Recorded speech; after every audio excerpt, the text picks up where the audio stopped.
Hello everyone. So a bit of an impromptu stream today. Just had the chance to, and since I won't be able to stream on Saturday like I wanted to regularly do, I'm just streaming today. Just probably just one league with Burn. Not like I can play anything else, but where's the list? So just to reiterate some stuff that I was feeling about the deck, I think that eidolon right now isn't really amazing, and like, I can just go to Goldfish to touch a bit on what I mean. It's great against Shadow. I'm just gonna go over the top 8, maybe top 12 decks there. It's good against Shadow, but Shadow is so easy that if you need eidolon, you also need clinical help. Hammer Time, eidolon doesn't really attack, so it ends up just being a worst Flame Rift. Against Yorion decks, might be good. I don't know. Yorion decks feel very favorable too, so it's not like you really need it. Against Murktide, it's probably decent, but I also imagine that you don't really need the help. The matchup is very favorable. Against Amulet Titan, it's okay, but it's not really your best card against them, and it can also very easily not attack. So it's comparable to Flame Rift there. In the mirror, I honestly love the card in the mirror, but I do think that again, not needed. It's something you can live without. I'm also not going to be teching for the mirror, especially in the main board. Against Rhinos, awful. Against Prowess, it's good, but again, not really needed. Against Jund, it felt awful. Against eidolon, against any Saga deck feels pretty awful because, hey, Seek Nair, I hope that's how you pronounce your name. Against Saga decks, eidolon has a very big problem, which is if you cast eidolon, you're effectively slowing yourself down to potentially speed yourself up later. I guess that's fair to say. And any Saga deck can just drop Saga and play the Saga angle, so they can make the tokens to make the board harder to go through, and they can fetch Shadow Spear to make sure that you either make up for eidolon's lack of damage, because if he's not attacking and they're not casting spells, then eidolon is just a 2-mana do nothing, and then they can steal games from there. I've had it happen often enough that I just don't think that eidolon is great in that matchup. And then we start hitting the decks that you don't really see as often, like Control, Living End, Belcher. Sure, eidolon is good against those, but it's not decks that you will be facing often enough. Again, this is for online. If you're a local meta, yeah, eidolon is probably very good in local metas, because a lot of people probably play Control. There's probably a lot of prowessy decks running around. Shadow is probably big too, because it's kind of a deck that uses old cards aside from Ragavan. So yeah, for local, might be very good. I think that in online, currently it's not amazing. So I want to try cutting it, and what I'm doing is I'm on the Ronin train. I do want to test this card a bit further. I'm down to 3 because, yeah, I tested 4 because I wanted to have it in hand at least once, and I did. But obviously the card is best if you only have 1 in hand, because it's easier to juggle and make it be good. With 2, I can see scenarios where the second one is just a dead card, which should be compensated by the first one being card advantage, but still. And drawing 3 is probably a nightmare. So yeah, and then just 3 of every flex spell. I've seen some lists cutting shaving Skewer and Riftbolt to include Ronin, which I do understand why. Kylix is very good and Skullcrack is actually very relevant, while Shadow Spear is a card, but I don't think that you should be shaving these. Like, shave anything else. Like, yeah, shave Elix, shave Eidolon. Don't shave your bolts, they're your best cards. If I had to pile cards, actually, cards that I'm playing playsets of are what I would call the core of the deck. Cards I'm playing 3 copies of are the flex slots. So these is where you fuck around with numbers. Yes, even Searing Blaze is a flex slot. I can see metas where Searing Blaze isn't amazing in the main board, and everything else I think it's pretty self-explanatory on why it wouldn't be amazing in the main board in some metas. As for the side, standard Sanctifier Path, Vortex Smash. I think I want to add an extra Vortex here, because I've been feeling that Vortex is needed, and another Smash. Oh, do I want to add another Smash? Saga decks are really fucking annoying, and they often just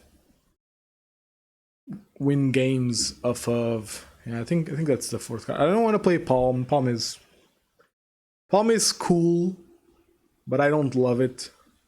I mean, I love casting it. I love getting other decks with it, but I just don't think it's the best card to have, especially when I'm trying to edge against decks that play Thoughtseize. Palm just isn't that good. So yeah, that's the list, and I'm going to jump into a league here. A modern league, please. So just gonna look at the deck list real quick. Everything's looking fine. So here we go. Hopefully this one goes better than the last, but the last league wasn't too awful. I mean, yes, I did lose against blue-red Merfolk, but like, we all have nightmares. We all have bad days from time to time. So I think that's the very least excusable. Hopefully, ooh, there's a match. I hate that my Magic Online doesn't have any sound. It really sucks. I don't know if I'm in the minority here, but I like Magic Online sounds. I don't know. This hand's fine. I'm up against a Lurrus deck. No creature is actually okay. I have a white source. I don't need to shock here. This is 16 damage in hand. Yeah, this is pretty good. Even on the draw, it's pretty good. If they open up with the Ragavan, I'm not necessarily in trouble. I've learned that playing against Ragavan is actually just gonna be a Thoughtseize. Yep. Okay, so if I were them, I would take Riftbolt. Actually, maybe Boros Charm. Yeah, maybe Boros Charm, because Boros Charm does represent card advantage for me.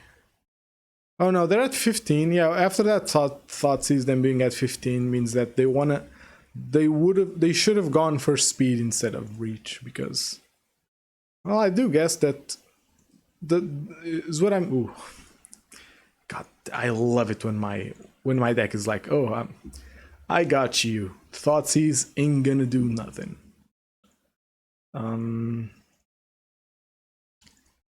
What I was saying was that because it's already at 15, I think that maybe going for I'm going for Canyon here, just to hide a little bit of info. He has to do something here. A Drown in the Lock. Oh, he's playing Cling to Dust? Oh, come on. Come the fuck on. Snapcaster Mage, wow. I mean, I guess I'm gonna kill that. I don't love killing that, especially when you can Archmage Charm my Goblin guy this turn. But it's fine, especially if I draw a... if I draw a Boros Charm here, I just win. Which is pretty cool. No Boros Charm, huh? He's gonna cast the... He's letting me attack. Okay. So I do need... He's casting Archmage's Charm here on my little dude.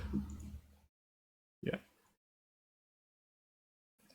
So yeah, maybe that bolt on Snapcaster was just wrong, because it'd be at 6 here with that bolt, and now I'd have the upper hand when it comes to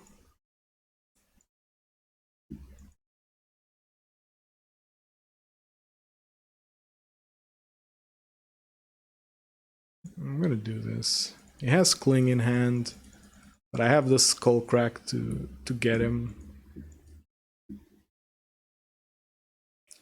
So what's the text on Cling if it was a creature? So it does have Snapcaster in his graveyard.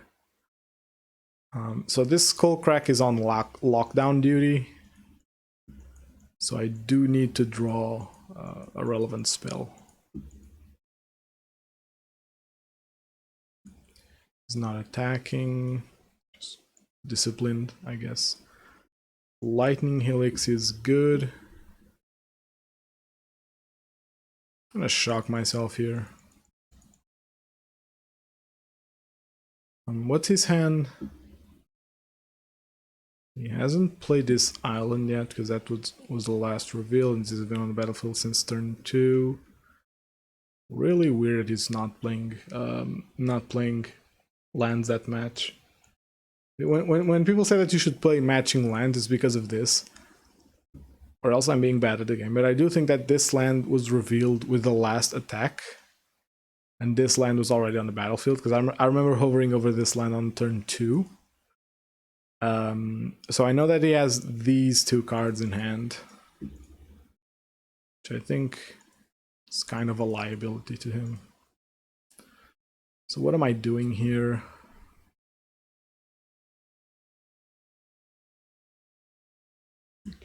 Skullcrack is matching his Cling to Dust. I do think that I'm supposed to be playing the waiting game, I guess. I do have Searing Blaze, but at this point in the game, 1 damage is enough from Searing Blaze. And I'd rather crack this now. I guess I have to try, right? He knows about Skull Crack, so he has a counter for sure. Is it Cryptic?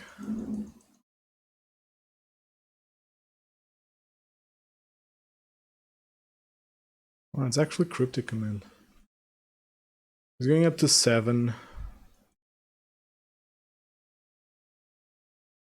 Which is honestly fine. I just need to draw a Boros Charm here.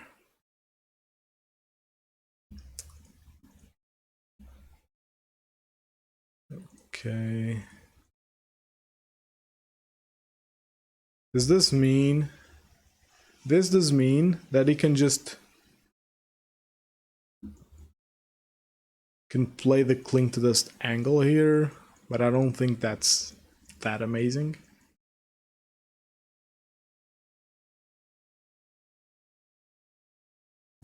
Who knows? Maybe it is. Maybe I'm gonna lose because of that. And yeah, him taking Boros Charm there was actually quite relevant. Maybe not. Maybe not. Oh, he has another one? Okay, sure. Double Cling to Dust from him. That's pretty awful. I'm just flooding out. Whoa, no eidolon, interesting. I'm testing stuff out. I'm just testing stuff out. I think that eidolon is not in that amazing of a position right now. So I'm trying out not playing it. Have anything in the graveyard? No, not really.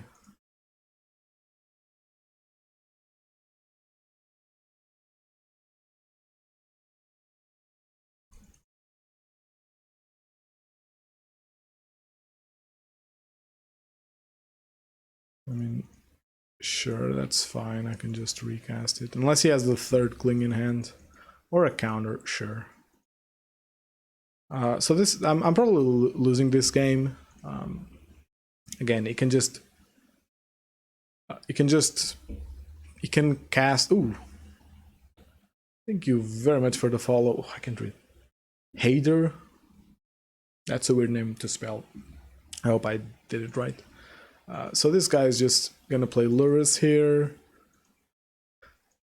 And unless I draw a bolt here, okay, fine. I'll keep going. I'll keep going just because it's at 7. I think it's reasonable that I do end up winning. I think it's reasonable. Even though he has the Cling to Dust in the graveyard, doesn't really have a win con. Not really presenting a way to beat me here.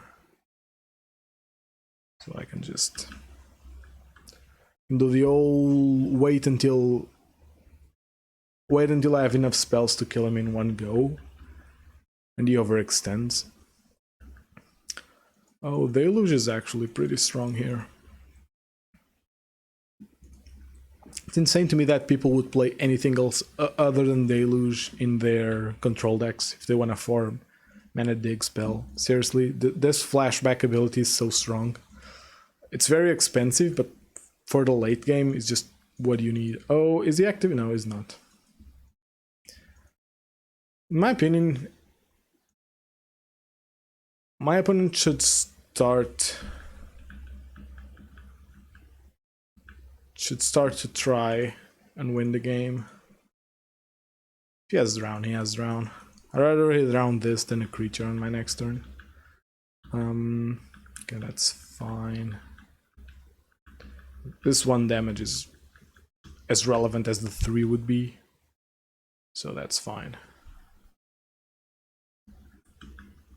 Another one. Okay, still digging. This is one of those matchups that's going to be very boring, which I hate. So maybe let's talk about something that's interesting. Skullcrack here is pretty good. Okay, I want to talk about something that, to me, it's kind of insane that not a lot of people talk about. Or another, Jesus fucking Christ, this guy just rented out every Deluge. Which is, remember back, oh.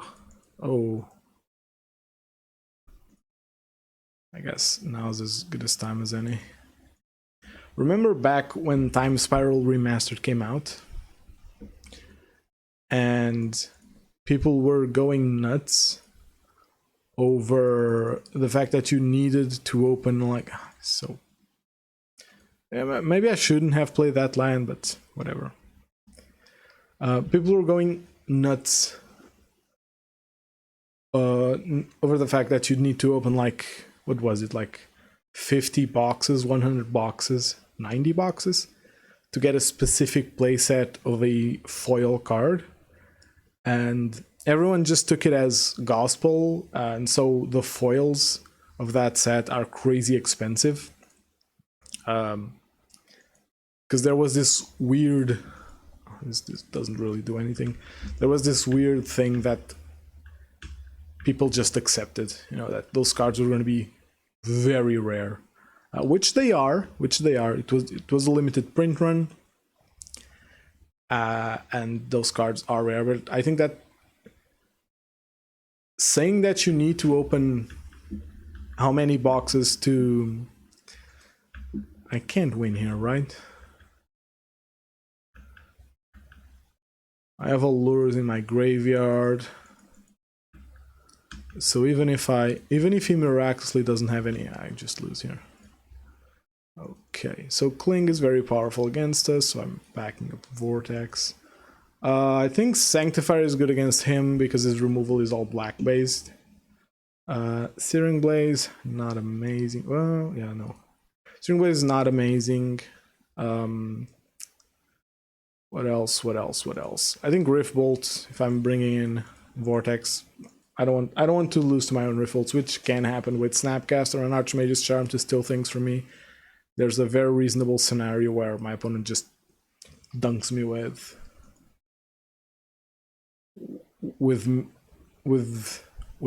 a faster clock because I take 5 from Rift Bolt. Okay, so I want to talk about why saying that you need to open 90 boxes to get a playset of a specific foil card in Time Spiral Remastered was essentially a scam, because it was. And I have an example here, because what happened was that sellers convinced people that, and by the way, I'm not claiming that this was like a worldwide conspiracy where every seller was in cahoots to make cards very valuable. This hand's very strong, but also only has one land. I have to mold this. Okay, this is very keepable.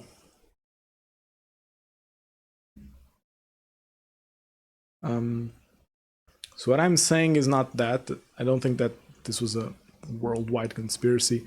I just think that some people that were bad at math over-exaggerated. Is over-exaggerated a word? Maybe it's just exaggerated.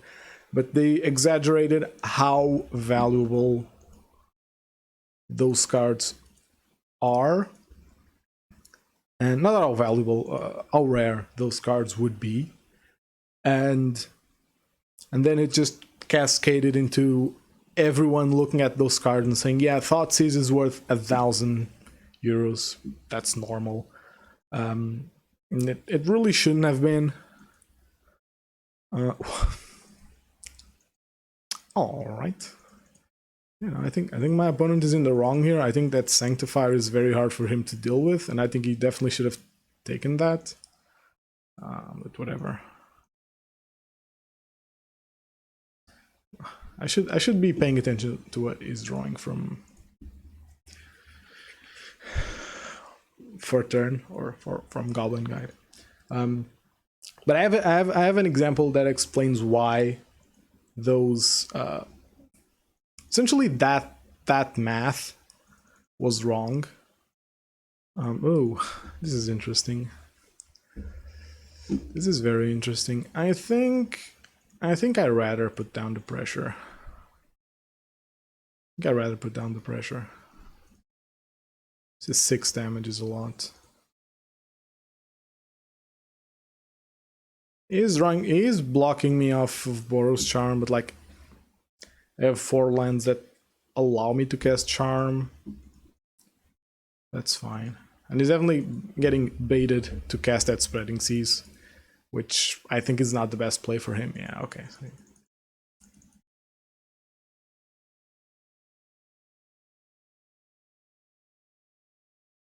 I wonder what he's doing here. If he's not casting that Spreading Seas, what does he have? So he's playing Aether Gust. Ah.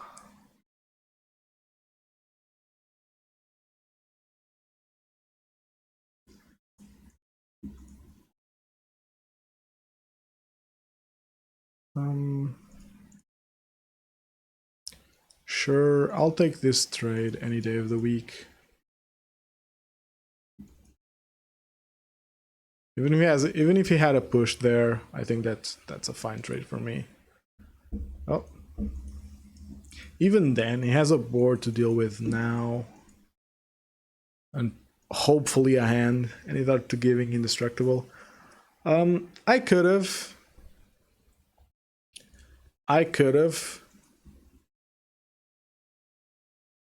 So this lightning will, I hope it seals the deal.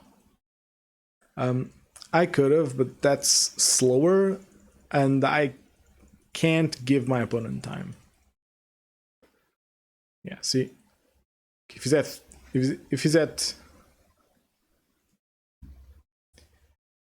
a single guide isn't lethal, I'm just giving him too much headwork to work with. Is that a sentence? I don't know.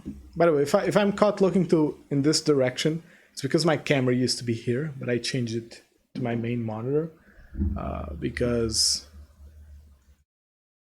of the background. My hands don't quite reach because of the background. So yeah, that's why I didn't give indestructible. This hand's good. I'm gonna keep turn 1 Lava Spike. He's probably gonna see my hand discard Sanctifier, which I'm kind of okay with. Back to Time Spiral Remastered. So what happened was that, okay, I wanna give you an example, which I think shines a bit of light of why the math that's saying, oh, you need 90 boxes to open a single playset of a specific card is wrong. Let's say I'm doing a giveaway.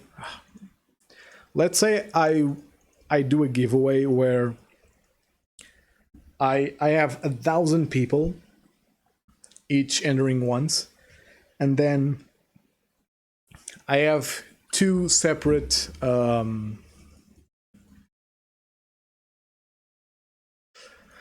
okay, wait. This is a tough turn, so I'm gonna take a minute here. I think it's likely that he has some interaction, so I'm not gonna cast Swift Spear here. Oh, that wasn't so tough. And I have a bot that selects someone from both. God, my example is really ass. Let's Helix here. So I have a list of 1,000 people. I have a list of 1,000 people. And I copy that list, and I have a bot pick a name from both lists individually or separately. And if your name gets picked twice, you win the prize. I'm just going Bolts here. I want to see some action from him. Because if he's not doing anything...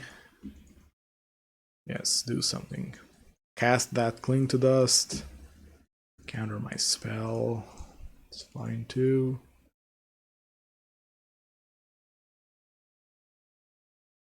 Now, this was a great draw.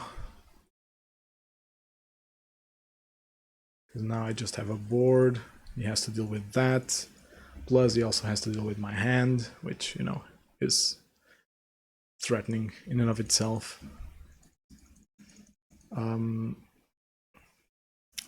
That's a good draw. I'm gonna force some action from him though.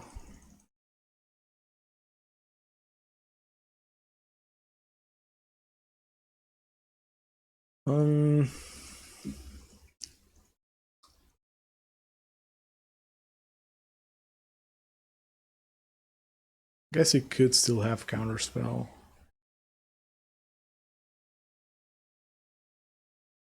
So should I wait? Should I wait for this Rolling Vortex? Okay, this game just got a bit more intense. I've gotta can it with the math doc. I thought I'd say that. Okay, so I'm reading counterspell here. I just played one though. It does play a lot of them.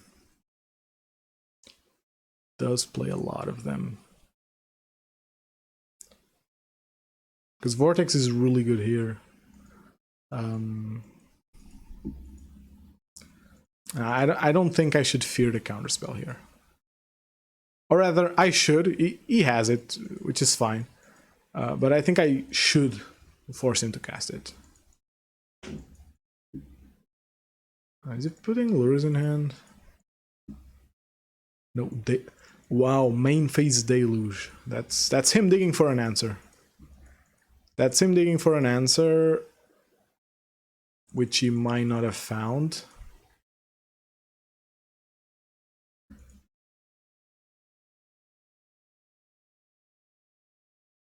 Okay, sure.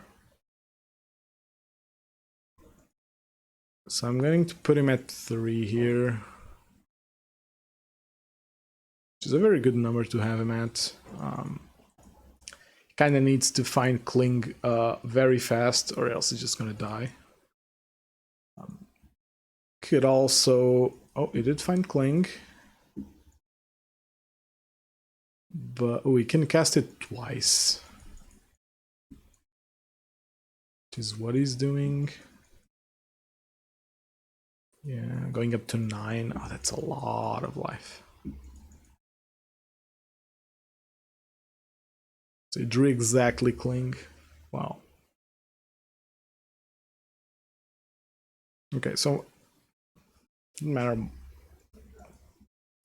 Does he know about Skullcrack? Oh yeah, he does.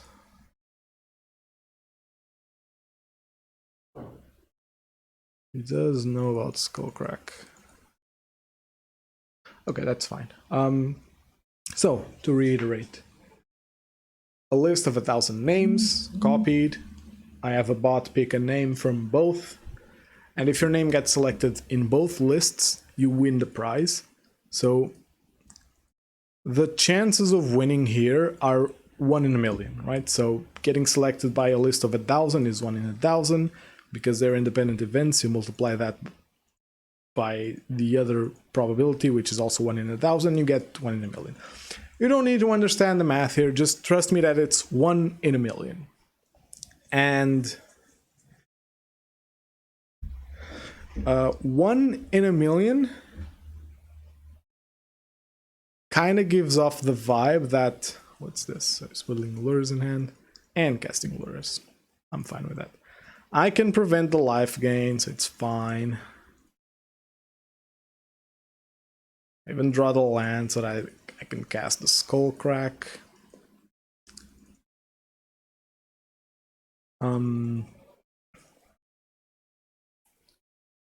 He's top decking now. But it was a land.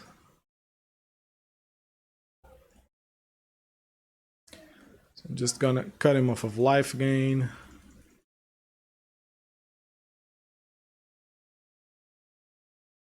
If I cast Skullcrack here, I guess I should do it before he has enough juice to just loop Kling or draws a counter. Come on, dude, you have no outs. Wait, what? He has Deluge's flashback. Oh yeah, you can cast Deluge here.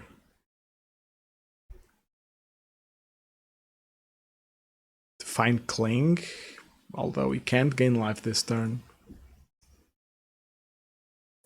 Hopefully he knows that. Okay, so you just have to trust me that the chance of you, the person that entered winning the contest, is 1 in a million.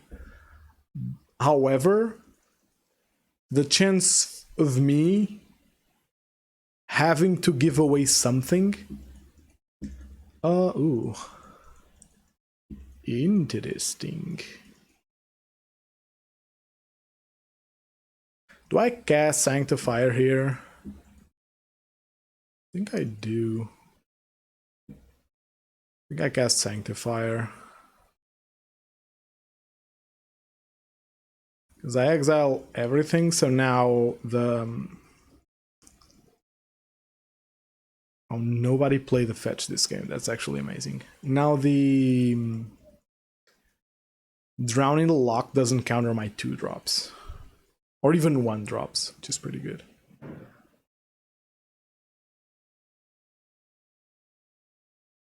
Okay, so the chance of me having to give something away isn't 1 in a million. It's 1 in 1,000.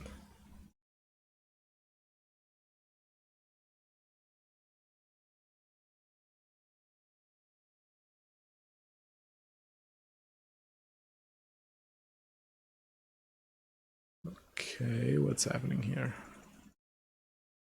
Yeah, it has pro black, so can't do anything. Sorry, it's 1 in 1,000 because the picking from the first list doesn't matter to me, the person that's doing the contest, because all it's going to do is going to pick the element that needs to be picked of the second list. So I'm always going to pick someone from the first list. So the second list needs... So what matters to me is the second list. So it's a 1 in 1,000 chance that I have to give something away. What that means is that just because you, a specific seller, doesn't have all the cards to sell, doesn't mean that it's rarer for someone that opened those boxes to have them. I hope that made sense. It was spliced across a somewhat interesting game.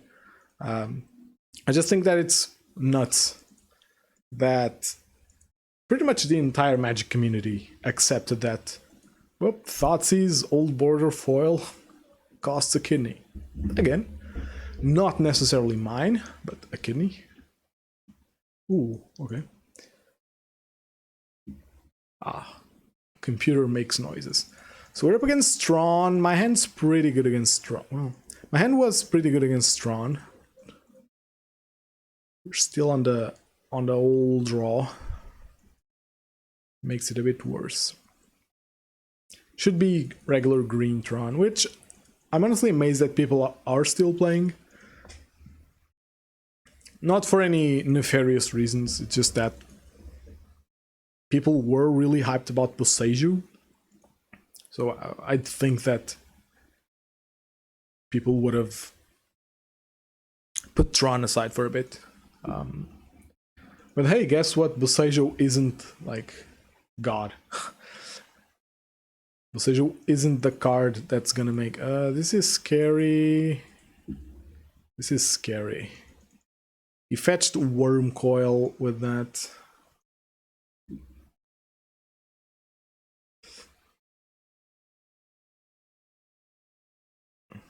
And the reason it's scary is because... does that mean that he has Tron or that he doesn't? So what's the play here? Double vaulting isn't awful. This is 10. I might not get another hit off of Goblin Guide, which would be a problem. I'm just doing some math. And because I'm gonna go Boros Charm's gonna be at 12, so then I need to resolve. Well, maybe just an attack.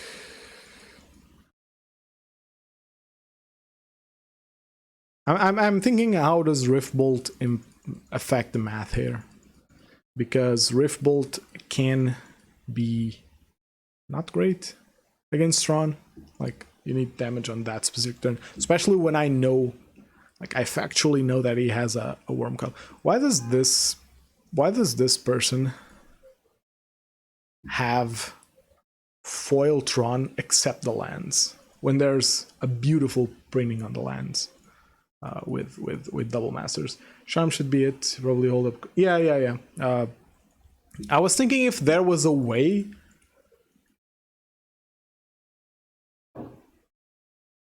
Okay, so he has Worm Coil next turn. I was thinking if there was a way for me to, like, win next turn. Off of... I don't even know. Off of him casting Worm Coil here, and I untap and I win. Ooh. See, this is interesting.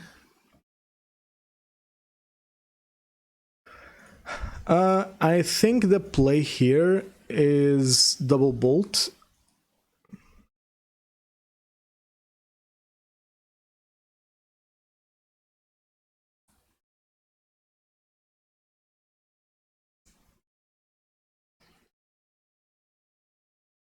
Because Boros Charm is then lethal, he is bound to play Worm Coil. If he plays Karn, he would never play Karn over Worm Coil. I think. I doubt he has Thragtusk in the main. Ugin. I can't play Ulama. Yeah. I think that's it. I'll make him feel safe with like a Worm Coil here and not cast Bolt there. He plays the tower, he plays Worm Coil. This steering's... oh no, not gone. Maybe? I think it's gone. Yeah, I think it's gone. And he cracks Sphere. Imagine if he has Weather the Storm in the main board. Scrying, fetching... Radiant Fountain. That would be a hoot. It's turn 4, and so it's turn 4, so he has play the land for turn, right? Yeah, it probably has. Okay, so Tron opponent didn't keep Tron. Basically, he kept. I think he kept 7. Didn't he keep 7? He kept 7, and it didn't Tron. So I think that was the mistake he made. All right.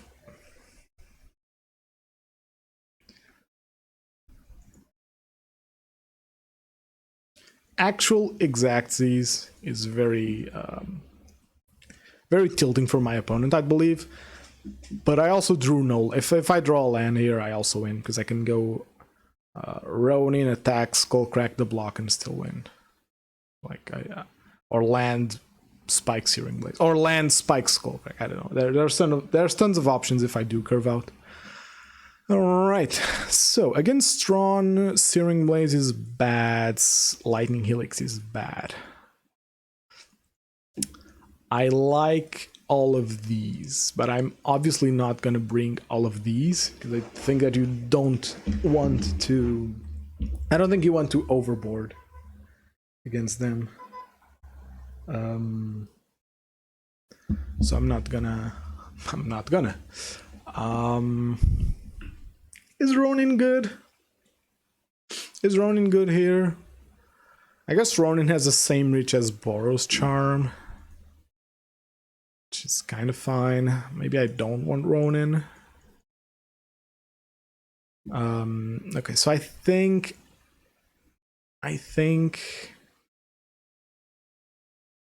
Okay, I'm gonna try not... Would have been fun to attack into Wormco with GG and runners. Yeah, it would have. It would have been pretty cool. Definitely would have won more style points than just Boros Charm your face. I'm thinking, do I want Path?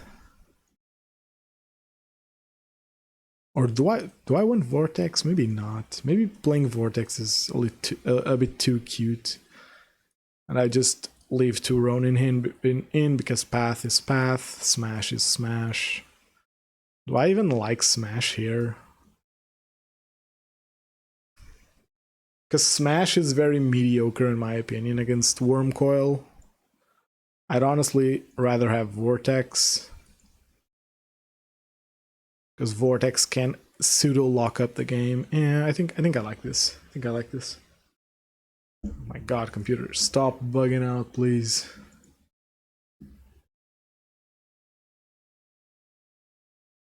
This hand would be pretty good if like these 2, Ronin and Skewer, were lands. But this hand is pretty cute.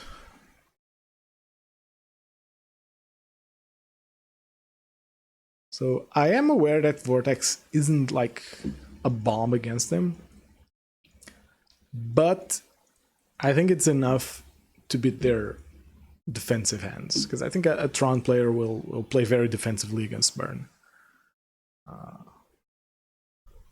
And Vortex does hit that pretty well. I have some awkwardness here with Vortex and Riftbolt. I have some awkwardness here because if I want to squeeze more value off of Vortex, I want to cast turn 2, but then this Riftbolt's going to deal 5 to me. I don't think it matters much here in this matchup. Ooh, drawing this land is kind of annoying. I'd rather have a spell.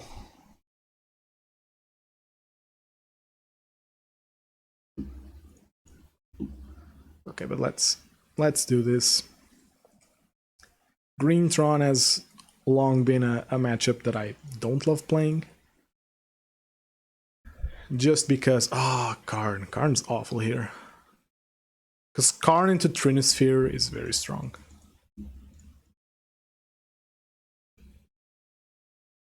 It's an Ancient Searings.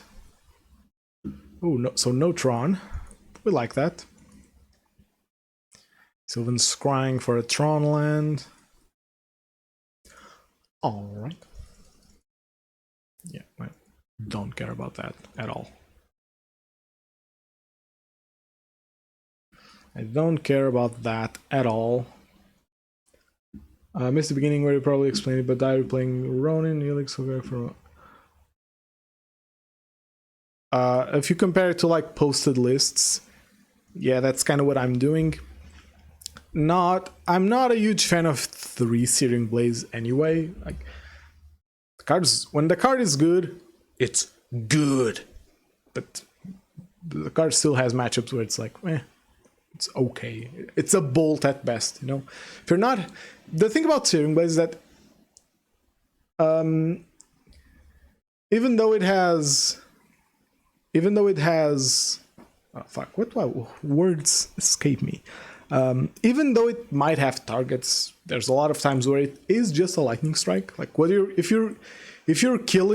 what you're killing isn't a priority to kill, your Searing Blaze isn't being amazing. It's just being okay. So I think that makes me not want a fourth one. But yeah, I'm cutting eidolon. I explained it, but basically I think that eidolon in the current meta doesn't have matchups. What? What?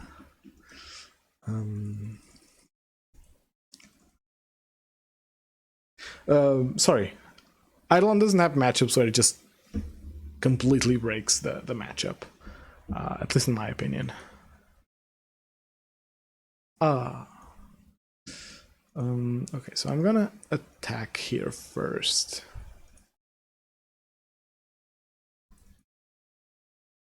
Big Karn. So my opponent is not blocking. That means that we are in thinking time now. Because if my opponent starts pumping Ballista, like, I will assume that his next turn is pumping Ballista. Is that 12? Do I want to kill Ballista? Do I want to kill Ballista here? I think I want to speed up the game, honestly. I can't just F6 here because life gain. Oh yes, about Chalice versus Burn. Yeah, it's not like that amazing. It's made me not play one spell so far. And it made him keep an honestly bad hand. Look at that. Look at that. Sure, I take 1. And I take 5. Which is fine with me. Totally fine with me. More lands is not something that I want.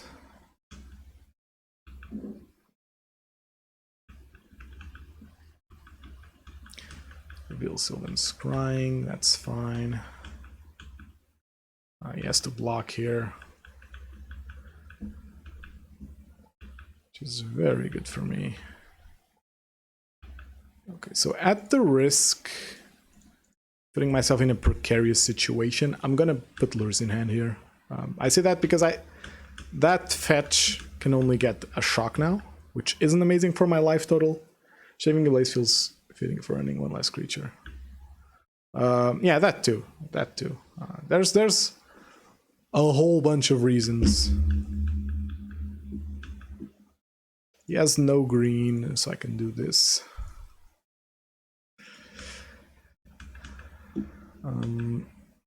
Alright.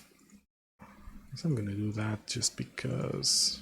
Actually, no, let me attack first.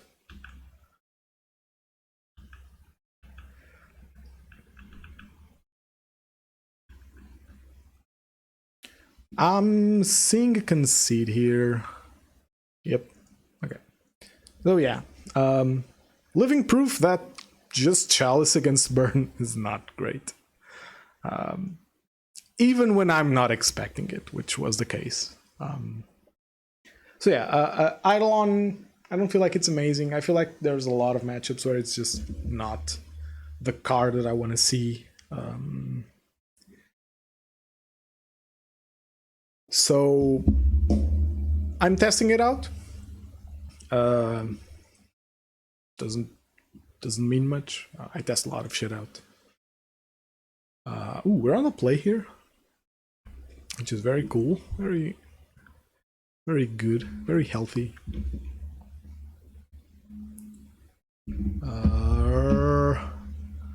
Darsh, that's a keep. That's a keep. Some creatures, some bolts. And it's very good against a turn 1 Ragavan or Darcy.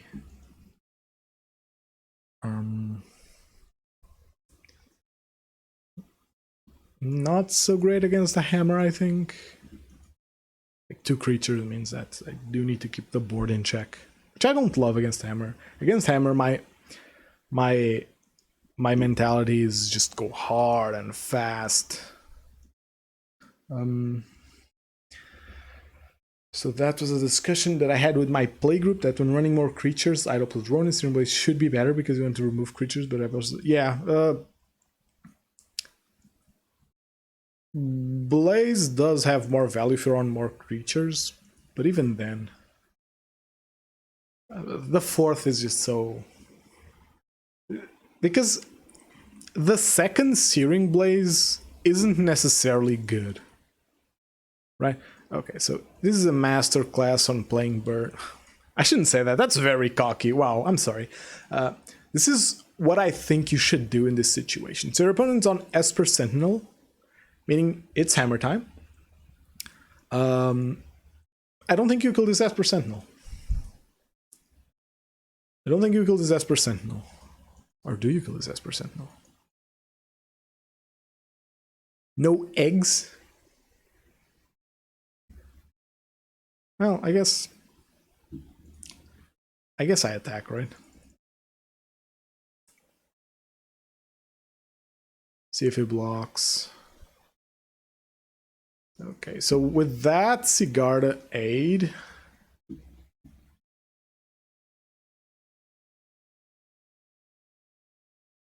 am I killing the Esper Sentinel here? Okay, this is a big decision. If I do kill that Esper Sentinel, and I have to cast this now because of Sweet Spear damage.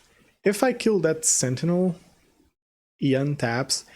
I think that him not playing an egg means that he doesn't have any and he's not drawing any. So his next turn is either going to be 2nd Sentinel Sigarda's aid or Stoneforge for hammer. Both cases, I want to push damage here.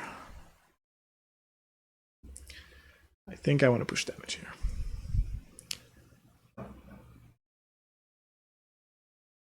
So I'm seeing Stoneforge here.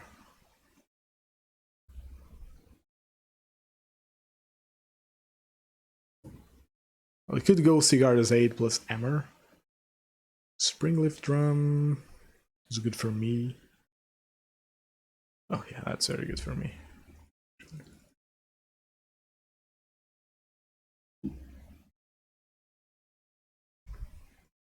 Fetching a basic here. This is 6, attacking for 5. He does have to block.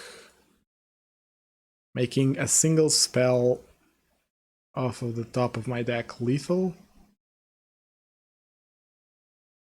I am killing this because it ends up being the same amount of damage.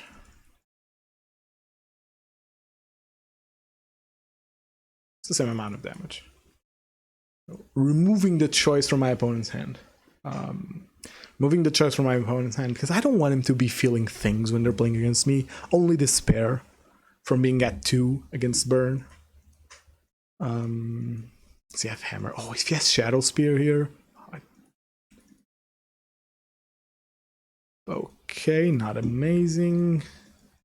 Redo. Oh. Exactly what the doctor ordered. Yeah, you can draw a card off. See, killing Esper Sentinel isn't like a requirement. Boom. Okay, so I wanna. Here's what I'm thinking. I think he had a bad hand. I think he had a pretty poor hand because Hammer usually has too many creatures. I think he had a pretty poor hand. I definitely want Force Smash, and this is my maybe. These are my maybes. I think Helix is very important because if you get to tank, well, okay, maybe not, because you're tanking one hammer either way, especially without an eidolon on my side. You're not tanking two hammers, so I think that Helix loses some value. So I definitely want to bring in Smashed Smithereens. So I do think that Ronin loses a lot of value in this matchup.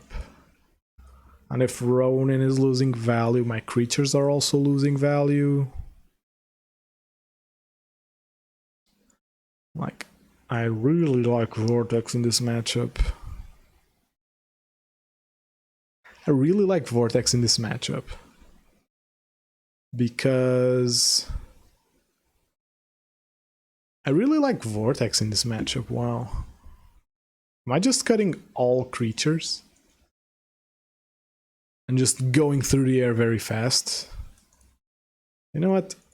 I want to try that. I think playing to the board here is losing. And yes, I know it's ironic to say that when I just won off of the board. You know, that Goblin Guide dealt at least 6. That Swift Spear probably close to 6 too. It was 2 and 3, yeah, so that Sister also dealt 6. But still, yeah, for science. So let's bank on that. Ooh, this hand's bad. Turn 1 Bolt, turn 2 Vortex, turn 3 Skewer. Oh my god.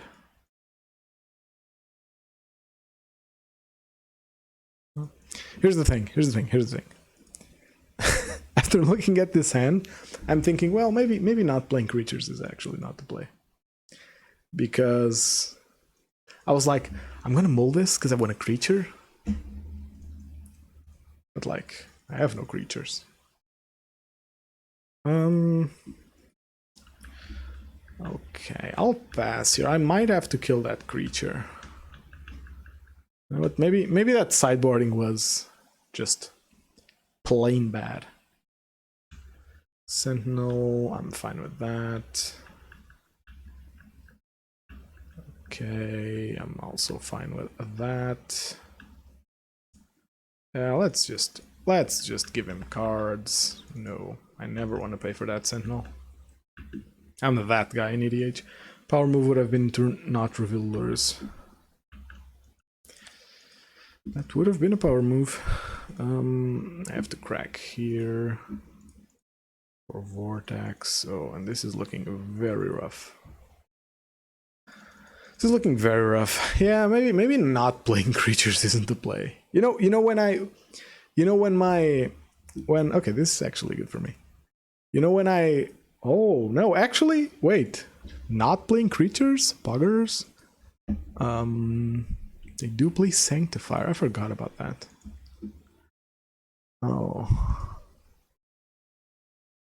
Can I draw a Smash Smithereens here?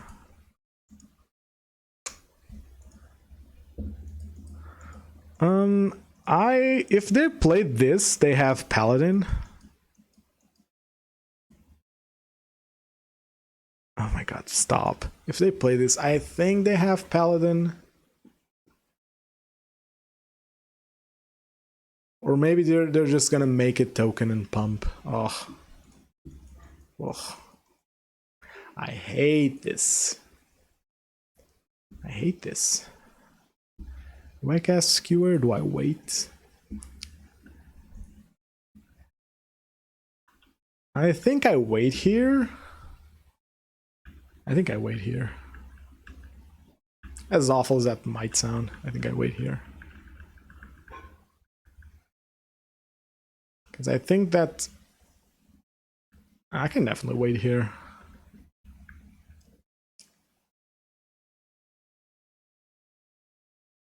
He has that big token there.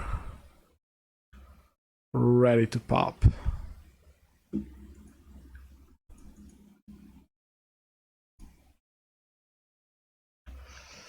Oh no. Oh my god, not like this. Here's what I'm gonna do. Ooh.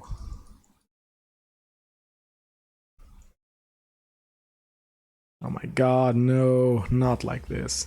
I can't suspend Rift Bolt because he's gonna kill me next turn with the token. I need to kill the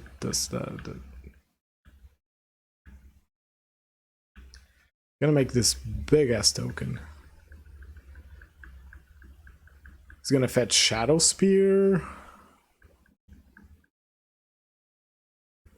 This is a tough one, but I do think that not. I do, because here's the thing. Look at my hand. I have enough damage in hand to win. It was just not the right type of damage, and I even drew the 5th line. Yeah, I think this sideboarding is actually correct. If it is Shadow Spear, he equips it to something. If I were him, I would equip it to Sanctifier, because it's the only creature that doesn't eat a big blowout from no,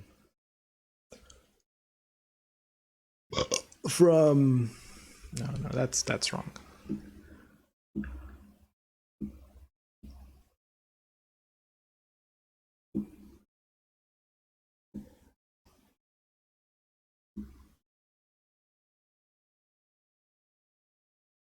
That's much too greedy, opponent. That's much too greedy. Yeah, if you equips that to Sanctifier, I'm taking 5 from the token, taking 7 from his board. Wait. Does he have any way to protect that? Oh my god. Wait, what? Oh, he's giving himself some life. Okay, sure. Sure. Let's finally get to catch a burn stream. Hey, Snow Torch, how's it going? I don't know you, but I decided to treat you very familiarly. I'm at 6. Oh.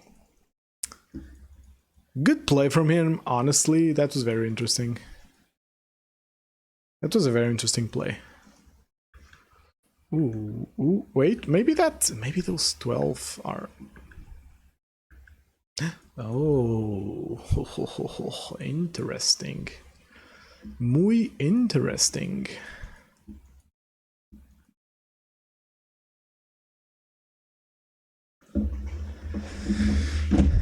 That's very interesting. Because I'm at 5. I'm gonna take 3 here. 3 here. I'm gonna take 4 here. And I'm gonna take 5 in my next upkeep. He's at 10.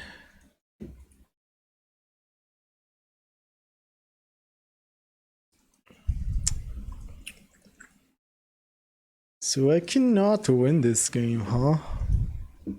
I cannot win this game. Here's why. Because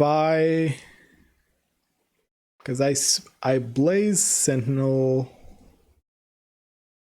He equips Shadow Spear to Sanctifier for sure.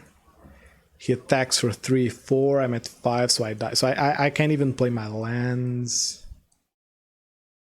And he's at 11, meaning that the 9 damage that I deal this turn plus the 1 from his upkeep aren't enough. Let's see if I find something here. Oh no. Okay. I will say, I do think that my sideboarding was good. I think that not playing creatures here is the secret. He's playing Sanctifier, he's playing tons of other creatures, he's playing 8 eggs that block okay against my creatures. It does buy him enough time, and he doesn't need all of them, so I do think that I want to just go fast. You did see that I did not lose because of lack of damage, because of lack of much. I lost because I drew hella awkward spells. And my opponent did make a very interesting play. Him exiling his creature for me to not have those 3 damage was very smart. But double skewer was very awkward. Double skewer there was just too awkward. If I don't draw that double skewer into a Rift Bolt, which was also very awkward, I think I win that game. You win a die roll, yes. So it was a mix of my opponent playing very well to his outs, plus me having somewhat of an awkward draw. Yes, I think it's possible. I'm not going to review it that deeply.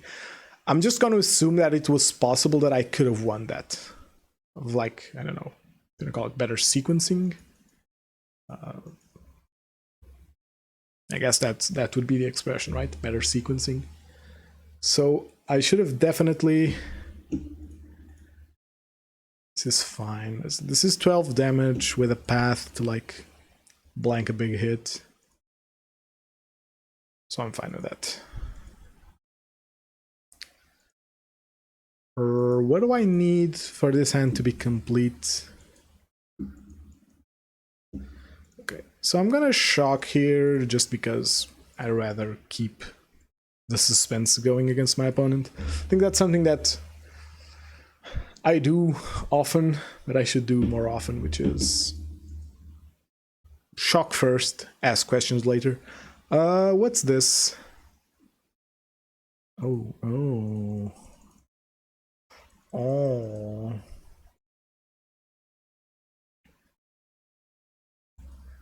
So am I just breaking that?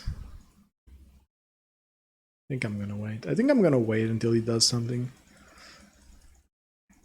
Because I can afford to wait here.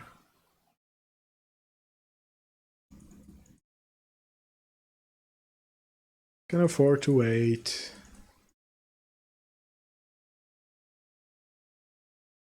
Which I think I should do. Oh. I think that was very wrong from my opponent.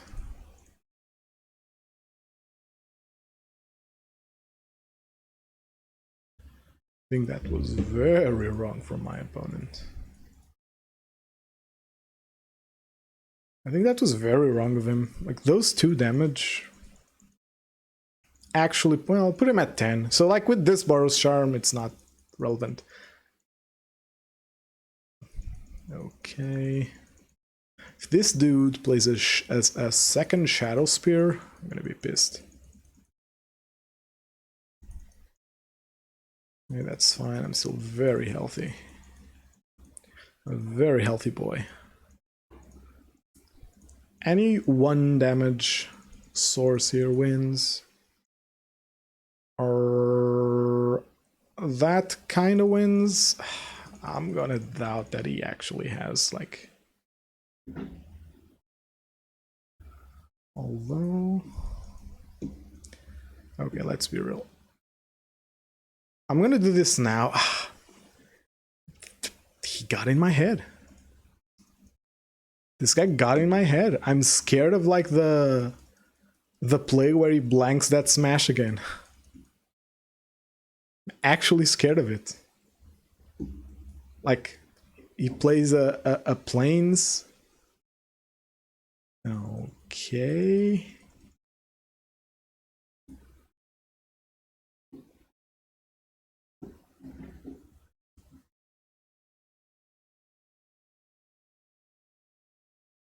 I mean, I'm not gonna get cute with Path. Just gonna kill him here. or with that. God damn it. I'm just gonna kill him. Yeah, so I think that this is the correct siding against Hammer. They're gonna win the board, so you just win without the board, which is reasonable.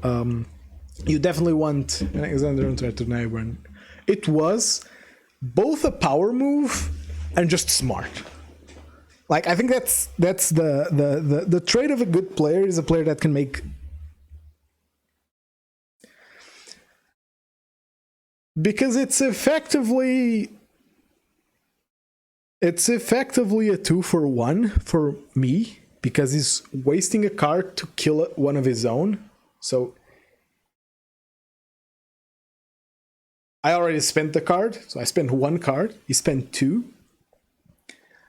But just denying that, well, I guess, sure, if you want to put it like that, I spent the card and I dealt no damage, so it's a 2-for-2, because Smash Smear is a 2-for-1. Whatever. It's exactly that to recognize that Burn's card advantage. Yeah, exactly. So that person knows how to play against Burn. Which, you know, not a lot of people do. That Tron opponent definitely didn't. Which, whatever, you know, we take those. If my Tron opponent is giving me the win, who am I to tell him that he shouldn't have? Who am I to tell him that he shouldn't have? Ronin has been irrelevant today. Hasn't it? Have I cast Ronin? No, but I had a window where if I had a land, Ronin would have been pretty cool. I think Hammer played Blacksmith's skill. What's Blacksmith's skill? I'm slow. I don't know cards. Blacksmith skill. If I Scryfall that, am I gonna get Blacksmith skill? Oh, 1 mana, instant, target permanent, gains X-Proof and indestructible. If it's an artifact, 2/2. Oh, that's interesting, but I don't know if it's worth it. No, I've got it. I don't know if it's worth it. Like, the problem with protection spells of that caliber. Ooh, this is the perfect Ronin hand. Let's see if the card's actually good. This is Snapkeep. The problem with protection spells is that they have a lot of space to be dead. Right? I think that's why you don't see many, because they have space to be dead. Oh, another Hammer player. Why did I sound happy? Why did I sound happy with that? I don't like this matchup. It's stressful. I don't like it. I don't love it, would be the proper expression, I guess. Especially when he opens up with Sigarda's Aid into Saga. Into nothing. Oh boy. So I'm just going ham here, right? Oh. Do I want to deal 10 here? Or 9? If I deal 9 here, is that 10? Nah, I don't think it's worth it. I don't think it's worth it.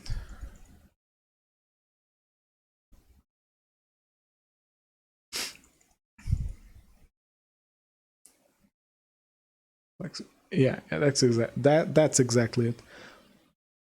But I don't know. I'm not a big lover of protection. Yeah, but Spell Pierce. Yeah, exactly. Because Spell Pierce has so much use outside of being a protection spell that it's pretty strong. Okay, I'm over here thinking, what does he have? I think I'm gonna get like a gigantic creature equipped with a hammer and a Shadow Spear next turn.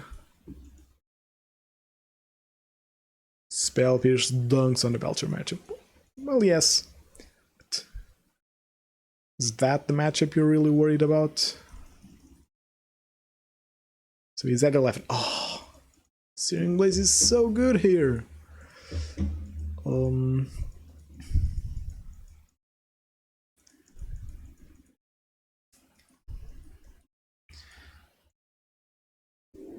So, what's the plan? I have enough damage to kill him. Meaning...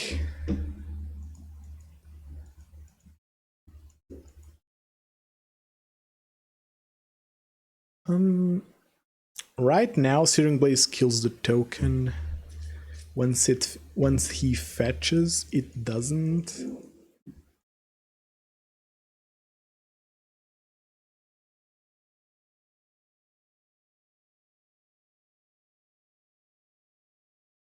Huh. This is a tough turn. This is a tough turn. I would like... something I can imagine it being annoying to Hammer. Yeah, for sure, for sure. Okay, let me think here. He has the token at the ready, and I think we can all assume that's what he's doing. He's then fetching a Shadow Spear for that token, which I'm kind of fine with. If he makes that token here, I can kill it. If he doesn't...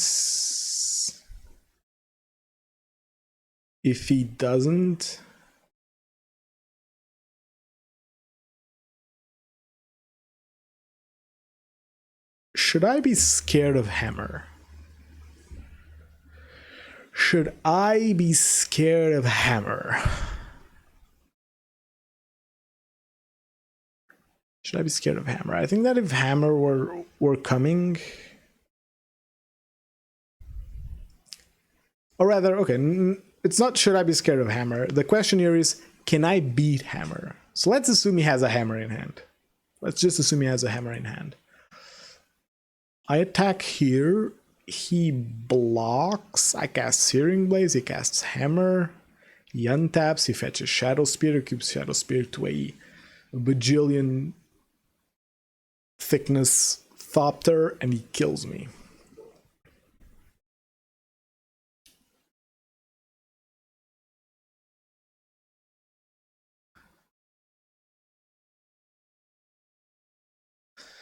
So what's getting in my head here is that Thopter and the token he's gonna make at the end of this turn are the only two things that he can swing in with Shadow Spear next turn.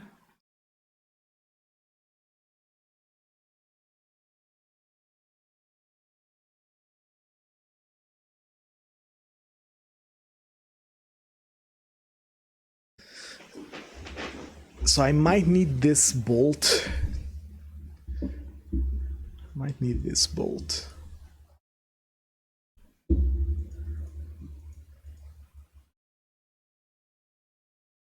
I was thinking if I wanted to cast Ronin there.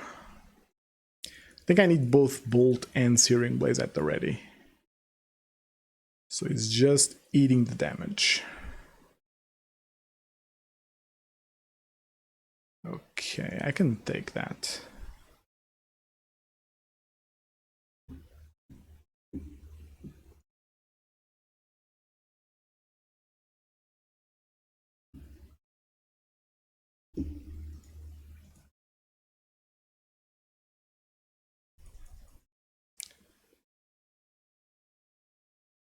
Okay.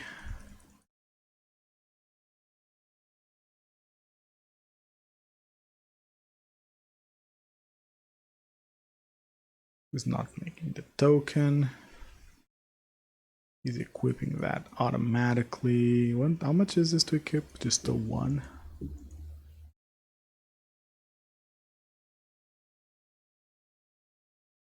Oh, okay. Yeah, that was very aggressive. Yeah, sure. I can't beat Double Hammer here. I just can't. I just can't beat a Double Hammer there. So, yeah. When he nuts, he nuts. Same strategy. Same strategy, I think. I liked it. Did have room to be awkward, but I do think that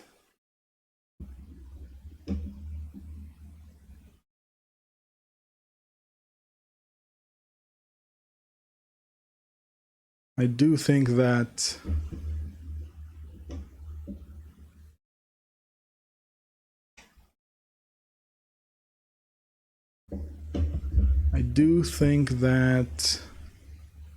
and this has skull crack, so it's fine. I do think that it's a way to hedge against the matchup. You just gotta shock myself here. You just win through the air.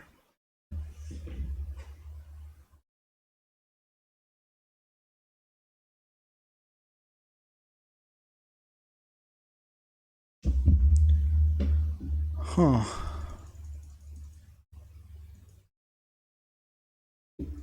I don't love this combination here.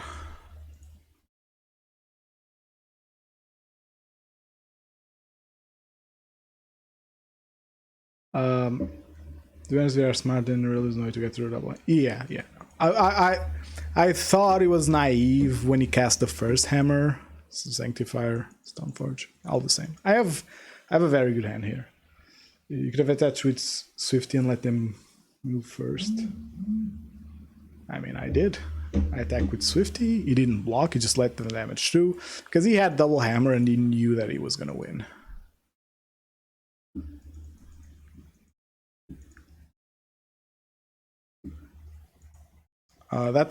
That's what happened there.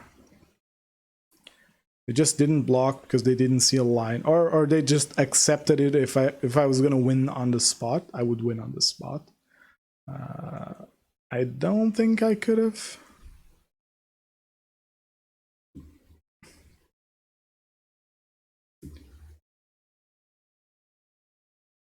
Okay, computer, I get it.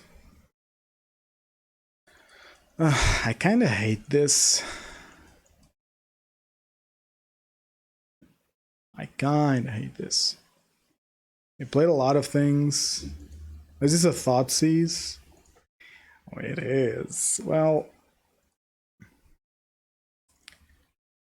between the two, I'd rather just kill. Actually, do I want to pay the one? I guess I can because I skipped. It's fine. It's fine. Yeah. So I attacked, he didn't block because he either accepted it if I had, I don't know, Borsarm, Bolt, or just a very strong hand, he'd lose. Or he just saw that I couldn't win, so he just took it. This is actually looking okay here. I am doing this now because that is awful. Oh my god. Okay. The jelly has turned sour.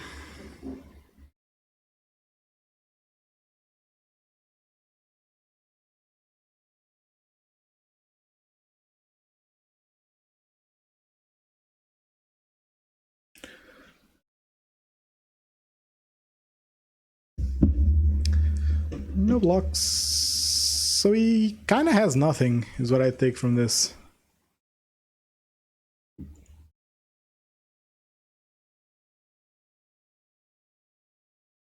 Well, I definitely do. This is fairness, but I've been flooding out more than we run Magic Online. We went together. You gotta resist the temptation. You gotta resist the temptation. Did I just make him draw into good things? I've just accepted that if he has 8 plus hammer or paladin plus shadow spear,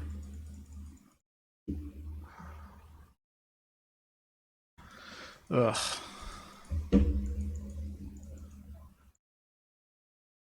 Yeah, he does get to swing in for 2 life gain here.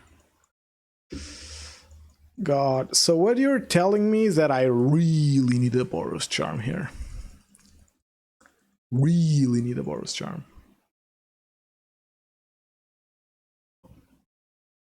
I really need a Boros Charm. God damn it, like... Yeah, this is just the variance. I can't win here, right? Even if I put lures in hand, I pass. He attacks for too much to handle. He attacks for 6. Attacks for 6, goes up to 6. Still 2 damage spells away. I guess I'll play it out, but you gotta resist the temptation of... You gotta resist the temptation of going down 19 lines, because it's just mathematically not ideal. Yes, you will flat out, and sometimes you flat out like more than once, and you just like this match was a perfect example of like what drawing poorly means. I accept that. Keeping one-landers is probably worse, for sure. Keeping one-landers, you're betting a lot of your percentage of winning on drawing another land. Because you're not winning games where you just draw one land. I think that used to be possible, but I don't think that in the current Modern, which is very interactive, there are a lot of value cards, I don't think you can do it. Mostly it's scanned with weird deck based entirely on simple math. Yeah, exactly. Exactly that. You gotta ignore your feelings.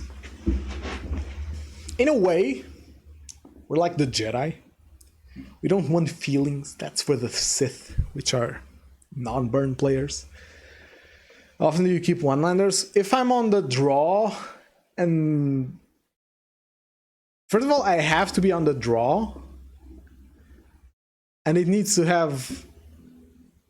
not be awkward to not draw that land. So like 1-2 creatures and like 2-3 1-mana spells that aren't skewer the critics, which is relevant. And probably creatures that are not Ronin, because on 1 mana, casting Ronin every turn is less amazing, I think. I think that makes sense. So yeah. So not very often. I used to keep them more often, and if you go back like the old days of my stream, so before the big hiatus that I took, I kept a lot of one-landers. There's a lot of leagues of me like getting absolutely wrecked for keeping one-landers. I think this is a Storm player. Watch not having eidolon be relevant. Oh god, can you imagine? Okay, this is a very good hand though.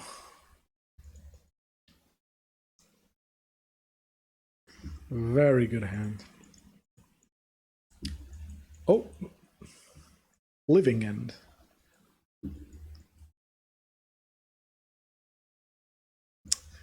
I don't love playing against Living End.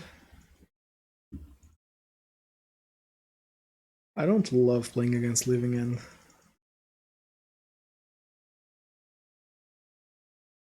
But I do believe that the matchup is favorable. Let's see if I eat my own words. I'm settling in paper with mono red. Yeah. Honestly, good on you for like...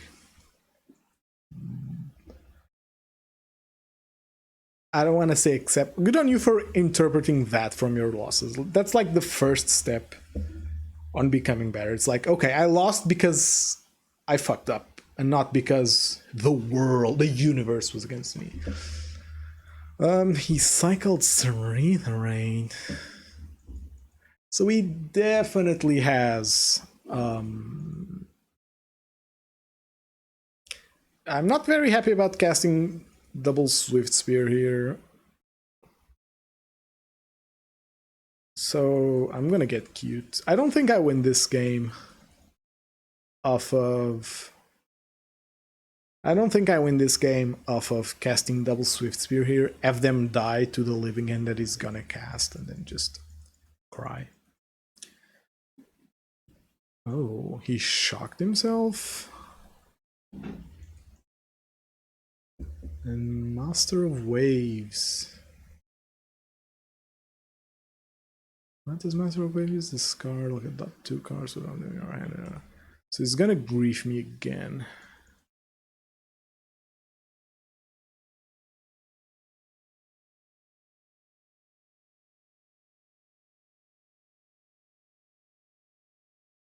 Okay.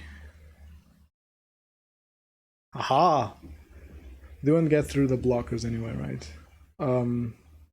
God, I need context for that. What won't get through the blockers? What did I say? I feel like I said something that warranted that response, but I don't. I seriously have no clue.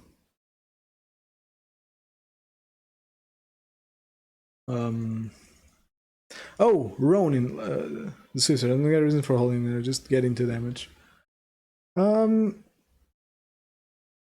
Because if I have Swift Spears in hand,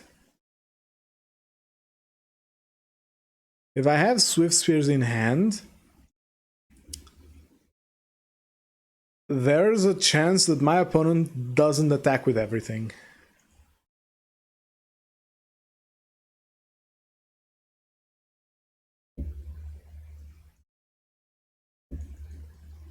Oh my god, yeah, he had force too. Wow.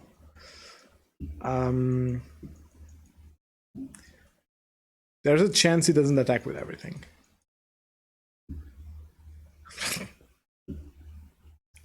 Unless he knows math. You know? Yeah, if my opponent knows math, it's a bit harder. Wow, okay, that was absolutely crushing.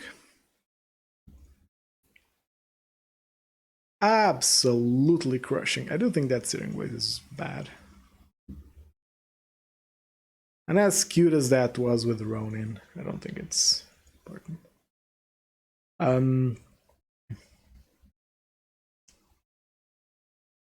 Yeah, grief with force, hard to beat, very hard to beat. Okay, this is fine. One of these Rift Bolts is gonna hurt, but I don't care. Game 2 should be okay. Game 3 is gonna be the hard one. Never mind. Game 2 is gonna be the hard one. Okay. This deck is just very ready to beat me, huh?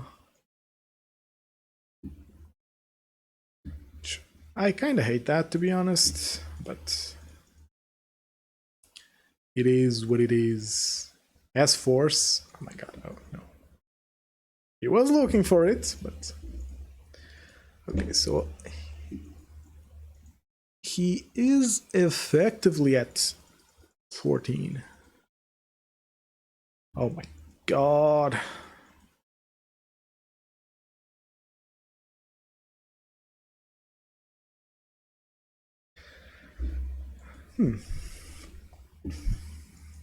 Maybe Living End. Well, yeah, the Living End I had in hand was the Living End of old days.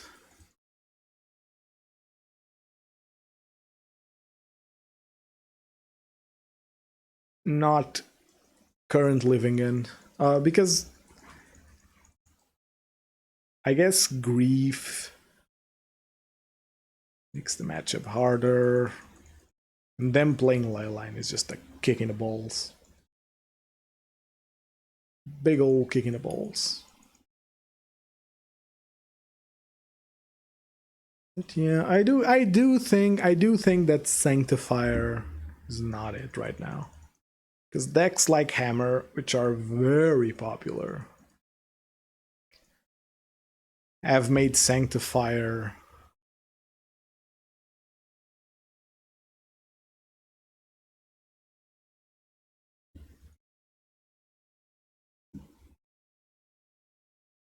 decks like Hammer, which play Sanctifier, have made it so every deck that wants to compete needs to like not straight up lose to Sanctifier.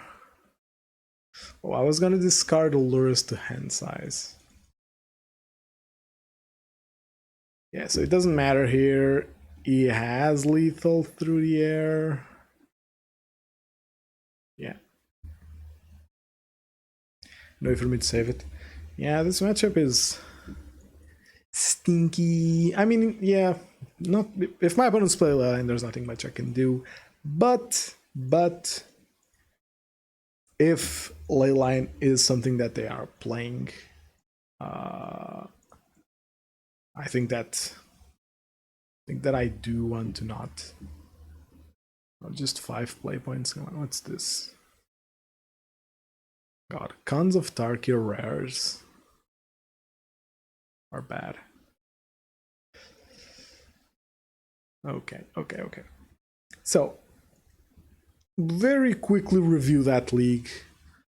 First 3 matchups, what were they? What was the first matchup, actually? Oh, Control. Esper Control? Blue-Black Control? Either way, Vortex very good against them. Well, I guess fetch lands were in Cans of Tarkir. So yeah, it makes sense that the rest of the set would be rough. So Control, I think Vortex is a very good piece. I think Ron didn't get to shine. Guide and Swift Spear, not even Swift Spear, just I think Vortex was the key card in that matchup. Then Tron, he was bad. The Hammer matchup, I really liked the way I sided into that. And even the games I lost against Hammer, I think that the siding was fine. So I was 2-3 in total against Hammer. The losses were, the first one was, drew a bunch of Rift Bolts and Skewers, which didn't mesh well with, or rather drew all Skewers when I needed to keep mana up for Smash Smithereens, so that wasn't perfect. Then Double Hammer, yeah, I can't really play around that, especially in game 1. And game 2 was... Thoughtseize was incredibly strong there because it made the following turn where he fetched Shadow Spear the turning point. I also flooded a bit. I think I was on like land number 6, so that was also relevant. I hate to complain about variance, but like, and discounting the game I lost because I said I drew too many skewers, I think I could have won that game somehow. I'm not gonna analyze it all that much, but I think it's naive to say that I couldn't have won that. But Sigarda's 8 into Double Hammer, and just too much of a Shadow Spear plan going on. He had too many creatures, he had the disruption to protect the stuff. I guess that's why they play the card, so I couldn't really call it variance, but I also flooded there, so yeah. And against Living End, yeah, I was butting heads saying that no, I think that Living End is favorable, you get in a lot of damage soon, and then when they're Living End, they need to kill you off of a single hit, or you still win. So 2 things that I just had wrong. So Living End kills you with 1 hit. They have that 7/7, which is kind of huge. And just fetching once or twice, maybe shocking once, means that you're within range to die to a single hit. Um, and also the ley line is annoying. So I honestly think that Sanctifier is out. Like, Sanctifier wasn't good today, wasn't good last stream, wasn't good the league I played before that. It just hasn't been good for a while. As I was saying, because Hammer is one of the most popular decks. They play Sanctifier, so the rest of the meta cannot scoop up their deck to Sanctifier. So they need to be able to play around Sanctifier. And if my Sanctifier isn't like coming in, ball swinging, slapping my opponent with their dick, then maybe I don't want it. Maybe I prefer Rest in Peace, which I hate to play as a 3 of, but I also love because, you know, consistency. God damn it. So I think this is my list going forward. I will say Ronin was fine today. Surely let me reorder. I guess this is fine. Pure 1-mana spells, non-1-mana spells, and flex slots. But yeah, I think that Sanctifier is on its course. I think that Ronin, again, Ronin was never really bad.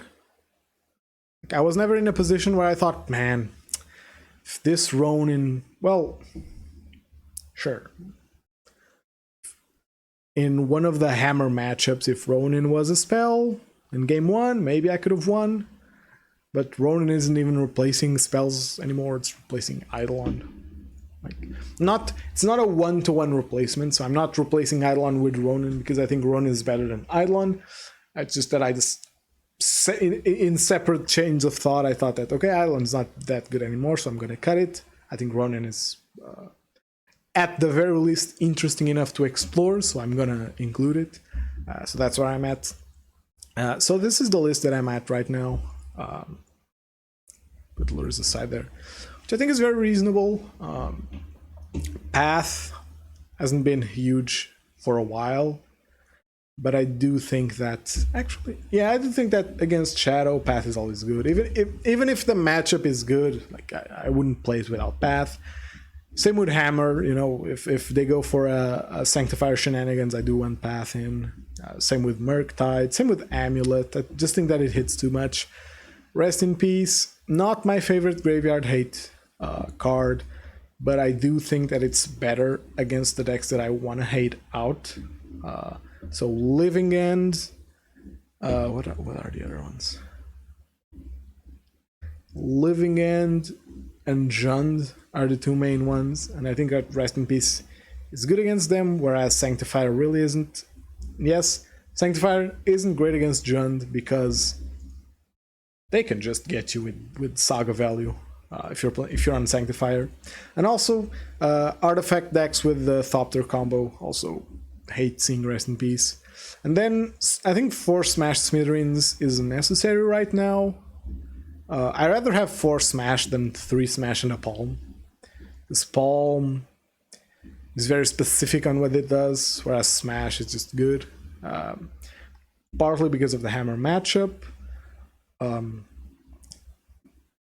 honestly also think that I will bring it in against Amulet whenever I see it, because Amulet just... They are definitely drawing Amulets right now because of Saga, so I think that's good too. And 4 copies of Vortex because like, the only way you really lose some games is against Life Gain. I'm thinking, can I go for another league? I think it gets too late if I go for another league right now. Yeah, it's gonna get too late if I go for another league. I don't know. Would people be interested in another league? Like back-to-back leagues with Rest in Peace now? I'm kind of here for that. Maybe play a bit faster. I don't know. If there's interest, you know, maybe I'm down. My issue with streaming too much is that so gonna peel back the curtains here a little bit. I like streaming; it's very fun. I like talking through the matches. That might be a bit narcissistic, but it's true. I like talking to the match, what I'm thinking, what I'm going for. I like going on weird tangents,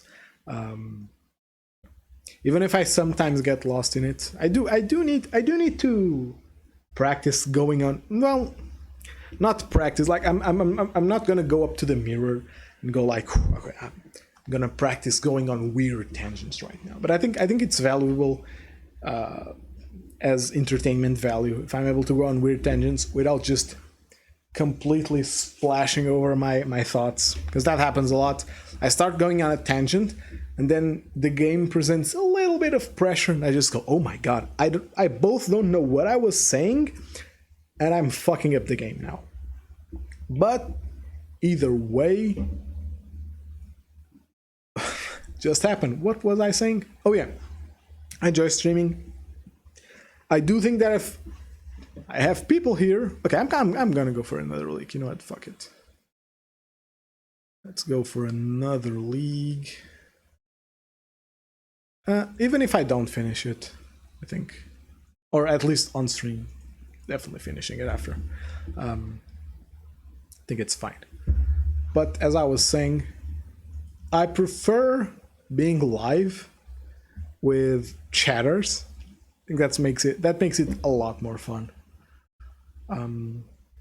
So you know what? If you do enjoy watching me stream, tell your friends, well, maybe not your family, tell your grandma, tell people about the stream. I think that's the part that would be most important. To get the train rolling is having more people here, because there's questions, there's comments, there's insults, and that would be funner. So I already enjoy streaming quite a bit, and it's the whole making an effort to come back to streaming.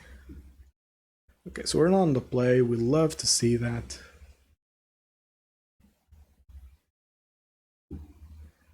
But actually, okay, just I'm gonna move around some elements on my stream around.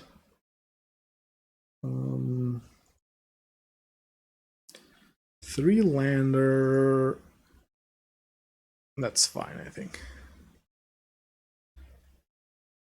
We're up against a Yorion deck, so we know my opponent isn't good at math. Suspend the Rift Bolt here, and we have all instants. What do I want to do? Okay, wait a minute. Is chat just not appearing on screen? Did I just notice that?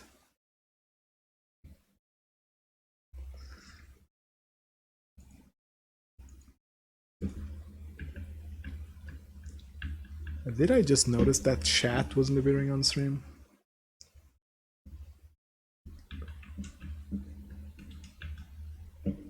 Okay, actually, let me focus on the game. I can take care of. Huh? Why is chat not appearing on stream? Okay, now I'm worried. Worried would be a strong word for it. Is this a counter spell? Is this a counter spell?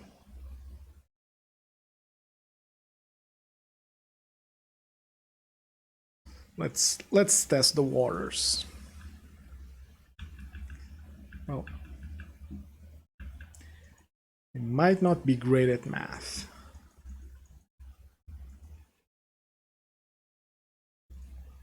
Well, I guess I should have played Sunbake there. I would be happier to draw a card instead of double bolting here.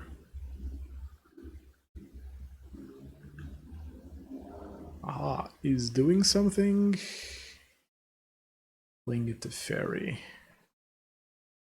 So I am unleashing the semen. Okay, that was very aggressive. Can I draw a Boros Charm? Or a Ronin? A Ronin would be so good. I'm assuming they have Solitude in hand. Okay, actually...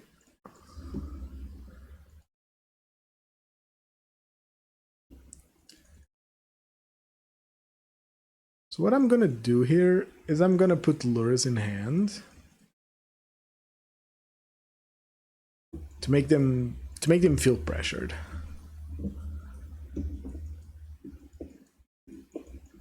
Because yeah, that's fine.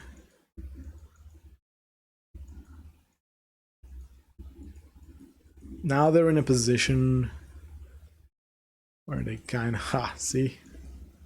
Ooh, ooh, okay, okay, okay, okay. I really need a spell then. That's not a spell. Ah, oh wait. Oh no. Chat. Did I just lose? I just lost, right? Because I didn't play a land this turn. Did I? No? Oh no!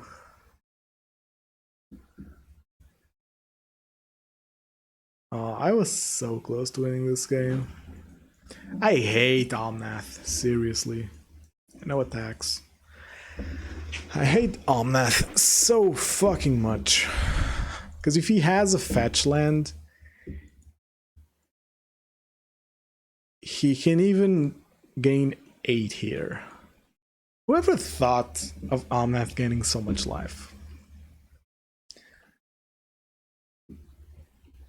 I guess it was an unfortunate event. Because is he gonna get greedy? Please get greedy. That's not very greedy. That's not very greedy. Why are you playing Quaddle though? For life or 4 colors, obvious. Yeah, I guess. For abilities. Yeah, it's at 10 now. I even had such a great like draw.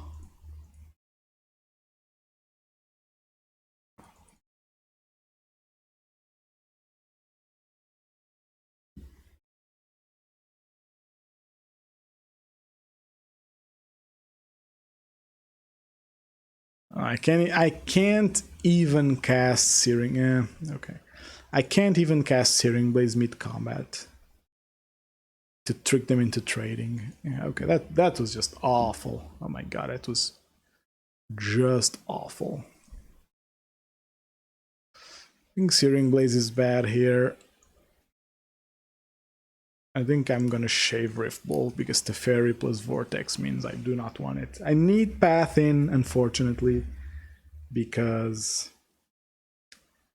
Path is just Path, you know? So I do need it.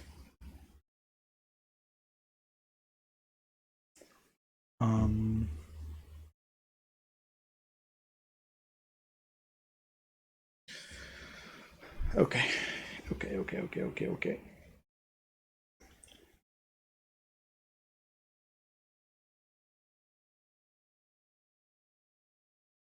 Thinking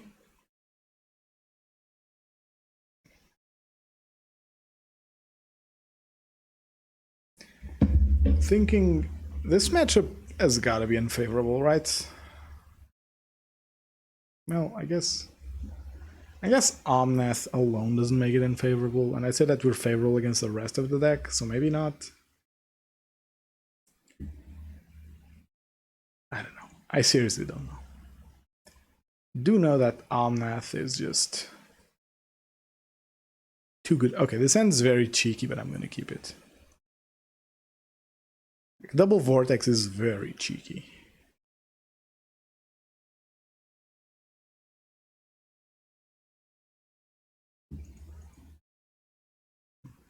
But, you know, it is a cyborg card. Drawing cyborg cards is good. Because of Canyon, I'm not gonna shock myself here. I don't see this as Ulra's game. In the previous game, I guess I did make a mistake in the previous game. Yeah, okay, now that I think about it, I put lures in hand when I should have cracked the canopy. Because, like, lures is not good in that matchup. Is this a path? No. Don't mind if I do. I'm definitely gonna play them all. I have Helix in hand too. Oh, he had Force. Come on. Come on. He can't counterspell here though. This should be a Ren and 6. Which isn't a problem, honestly. Oh. Okay. That's totally fine. Guess I can't F6, so I do lose some value with this Vortex. Just gonna play Vortex. Like a whole barrage of Vortex. Does he play the Fairy here? He can. If he fetches Island here, he can get the Fairy down and start being a menace. Because the Fairy bounces this, then I have to replay it. Still think I'm in a decent position. Okay, so I have a complaint about this opponent. Why are his lands like horribly mismatched? He has Ice Age Snowcovered Mountains, he has Kaldheim Snowcovered Islands, he has Full Art Scalding Tarn, and that's it. Old Border Force, and wait, is Prismatic Ending not in Old Border Magic Online? It might not be, right? Because some cards didn't get the Old Border treatment. Prismatic Ending has no Old Border on Magic Online. Wow. Okay, sure. I guess I can skip the turn here.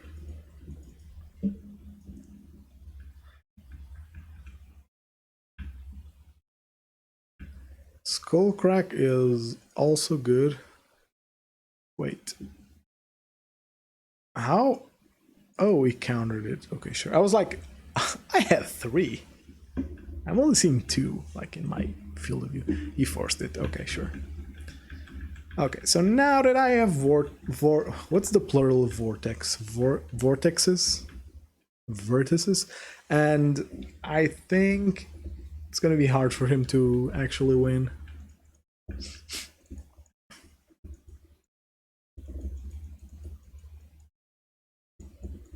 Even with the Teferi here.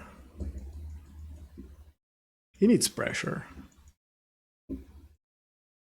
He needs pressure, and this ain't pressure. That's gotta be a Teferi, right? Oh no. Sure, whatever. Like, I don't care. Honestly. Just taking way too much time to do shit.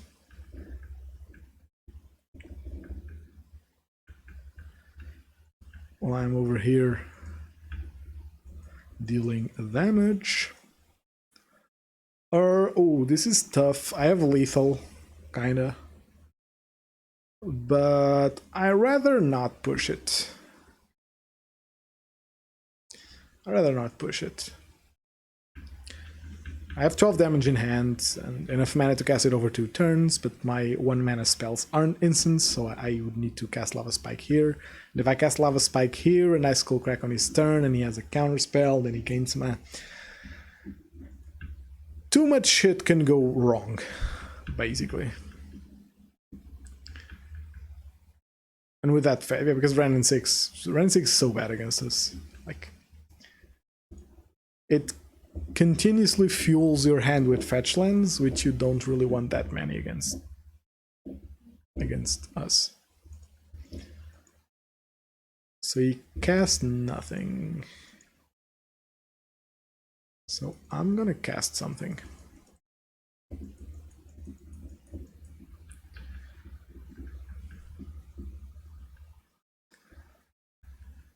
I'm not gonna cast a creature. Ooh, ooh. I can cast Lava Spike. I cannot cast this Lava Spike. It's gonna get countered by Chalice of the Void. I almost forgot about that. I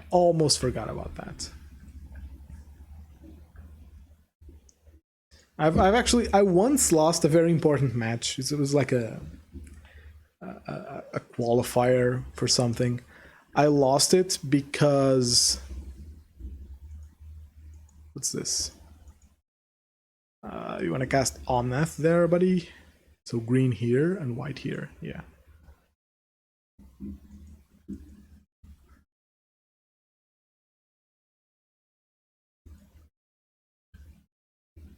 Okay, so here's what I'm gonna do. I'm gonna let him play a land here. And I'm gonna pay. I'm gonna pay the 1. And he's gonna crack that. I'm gonna skull crack his face. Come on, opponent. I'm gonna skull crack his face. And he cannot do anything here. He can't even hard cast, first because he cracked the rainforest, so he can get double white for a potential Solitude, but he couldn't even hard cast Solitude into Omnath because he can't gain life anymore. So this would be the life gain trigger. It fizzles. Now this one doesn't do anything. Now this one gives him mana, which could be dangerous, but being at 15, I think I'm pretty healthy. I don't think there's enough gas in the world to win him the game. Ah. But are you bouncing this, though? Okay. The crappy part about this whole ordeal now is that I have to respect Chalice for game 3. I can just do this, right? Yeah. I have to respect Chalice of the Void.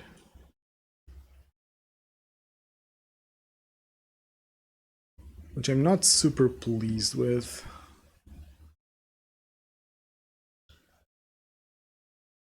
This is my respect for Chalice of the Void.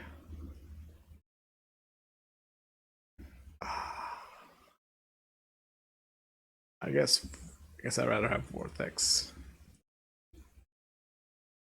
Do I want to respect it enough?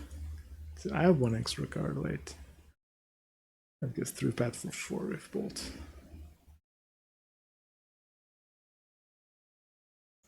Do I respect it enough that I want to bring Smash? I'll bring a couple. I don't really want to draw it, but if I do draw it, I won't be too upset.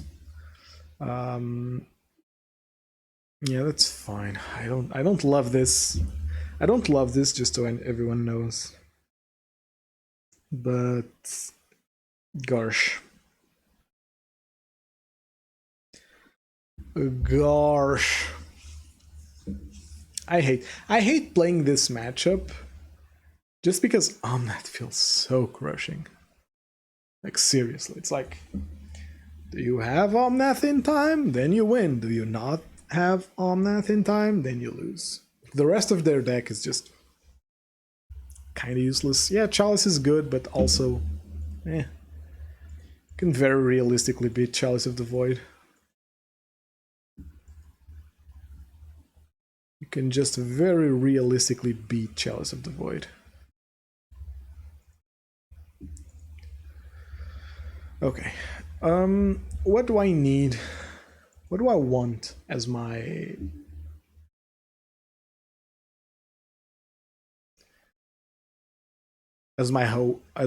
opener? Oh. I don't love it. Double skewer here. Double skewer here means that no land is just a loss. Yeah, I'm not gonna risk it. I like this hand much more.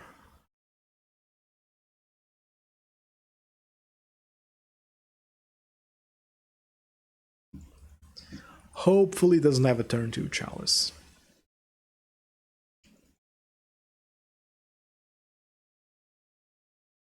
Hopefully that's not the case. Or I draw a Smashed Smithereens. That would also be acceptable. Just draw a Smashed Smithereens, smashes his Chalice, untap, plays Swift Spear into Helix, maybe? What's this? What's this? Path? Oh, Shock. Well, Bolt. Same message. Oh, no. A good card. Okay. Sure. He's gonna cast a Ren in 6 here. Oh, please cast a Ren in 6 here. Please cast a Ren in 6 here. Oh my god, why didn't you take out Ren in 6, opponent? What are you doing with your life? Oh, that's very good. What are you doing, opponent? He cannot cast Teferi next turn. That's why I'm not suspending Riftbolt. I'd rather just play around Chalice here. Yes, any reasonable person would have played Chalice there, but still.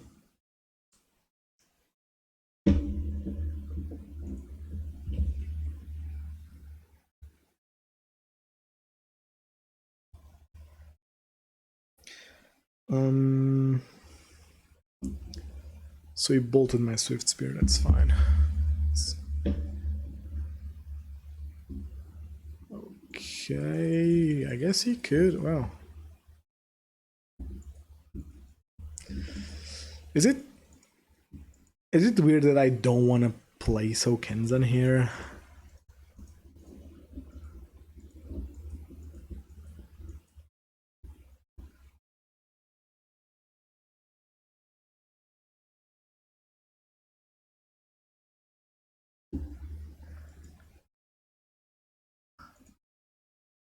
I have to. I know I have to.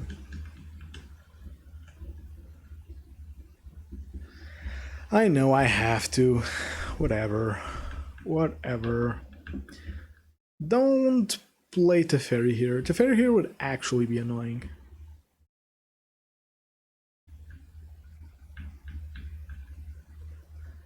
Teferi here would actually be annoying.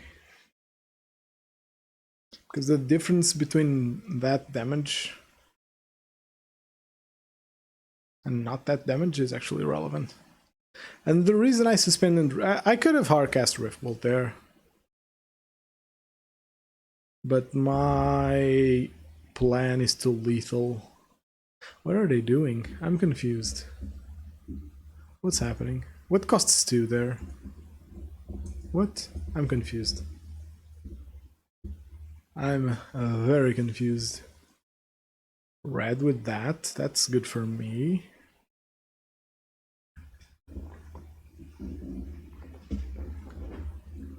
Oh, weather the storm, okay. Oh no, they're playing Chalice on 1 on turn 4. Because that's good. My god. Let me draw Skewer the Critics here. Please let me draw Skewer. I'm assuming it doesn't. Well, could have Force. Can Force on his turn. I think I've forgotten that people can't Force on their own turn before.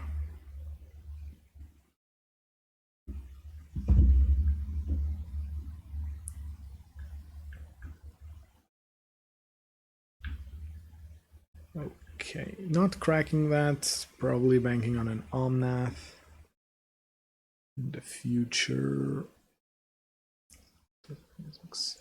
Turn 6 is close to popping off.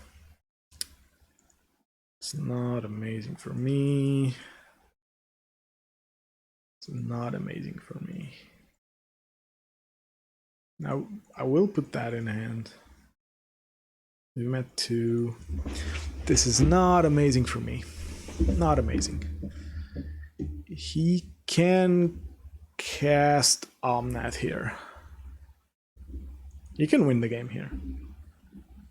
Which is honestly very annoying.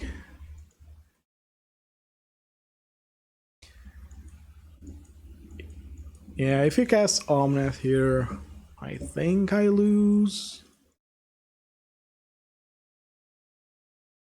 I think I just lose. And the white there. Yeah, that's Omnath. And land. Oh. Okay.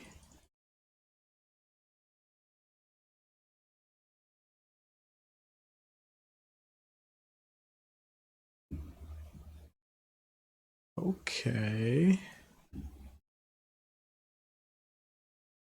That so Kenzan would be lethal here.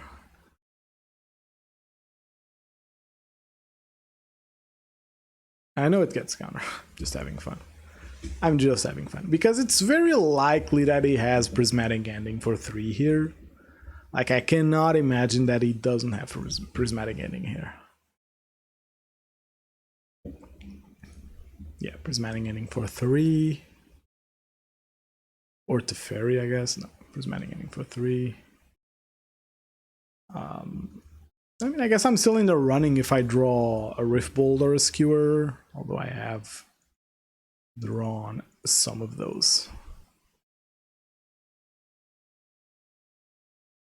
Alright. Does he have Force? I guess he can have Force.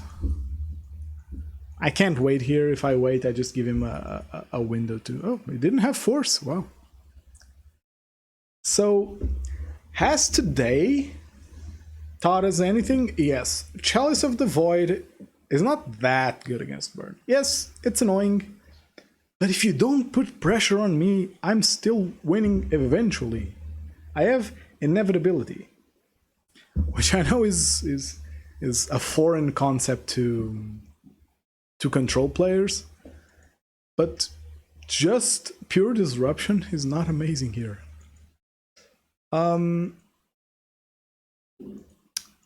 This would be an example of a one-lander that I would be tempted to keep, but I'm not gonna. Been burned too many times. Ooh, I like this much more. And I guess I'm gambling a bit on Searing Blaze. But it is what it is. Oh, Steam Vents. Untapped Steam Vents. What's this? Monkey. Fuck off. Swift Spear. I'm shocking myself. What a shocker.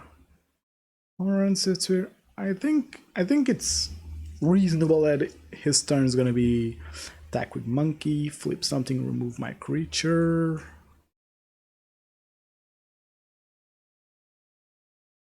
He's already at 18. Is being at 16 means a lot with that Boros Charm. So sure. I'll play it safe. I'll play it safe and attack here with Goblin Guide. So there's the play where you attack with Swift Spear, so that when they remove Swift Spear, you still have a Goblin Guide attacking every turn. But him going from... him being at 16 is very relevant when I'm holding a Boros Charm. Because now I'm 5 spells away from winning. Could be a counterspell. Draw. Ooh. Flip the land. He's guessing. Oh my god, that's so greedy. Oh my god, that's so greedy. Turn to iteration off of a single treasure. Can cast lands. Can cast a ton of shit.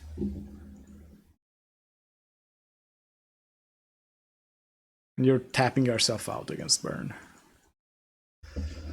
It sucks that I don't get to Swift Spear and Searing Blaze on the same turn, but...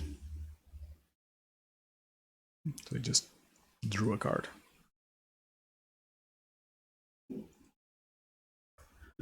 I mean, if he has Spell Pierce, like, okay, sure. I'm not gonna lose too much sleep. Turn 2 iteration without a land is not real. Yeah, it really isn't. It really isn't. And look, he did have the Spell Pierce. He did have the Spell Pierce. I don't get why he didn't cast Iteration and then the land. Seems irresponsible. But I guess we all make mistakes, right? I mean, I get why he didn't think about it. Just fine. Even had a treasure. Yeah, exactly. Like they could have cast. Well, I guess you could say that ramping is relevant. Like if he has that treasure here, he has 5 mana now, so he can cast Murktide. That's a big clock on the table, especially against Burn, where what you need is a clock. So I guess there's value to both, and iteration still digs 3, you know. Iteration is still digging 3, so it's not like awful. It's just not amazing. Because everyone can agree that iteration. And that's 4. Huh. That's annoying. Yeah, that's annoying because I can't Swift Spear into Lava Spike now.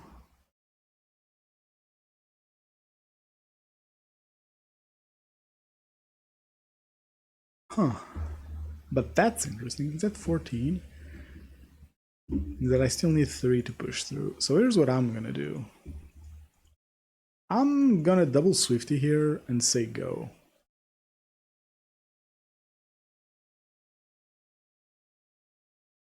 Because unless he flips a Murktide, he's in bad shape. He's in actual bad shape. And we take those. My opponent is in bad shape. Unless he plays Murktide, I'm happy. Even if he does play Murktide, he's not gonna... Even if they play Murktide, it doesn't necessarily mean they win, right? Murktide is a what?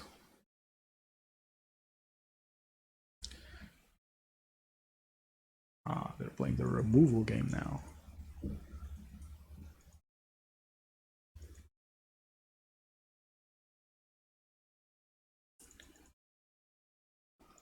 I'm fine with this, honestly. Oh, that's too many Boros Charm. Too many Boros Charm. I'm attacking with everything. Bolt from them is actually problematic. Never mind.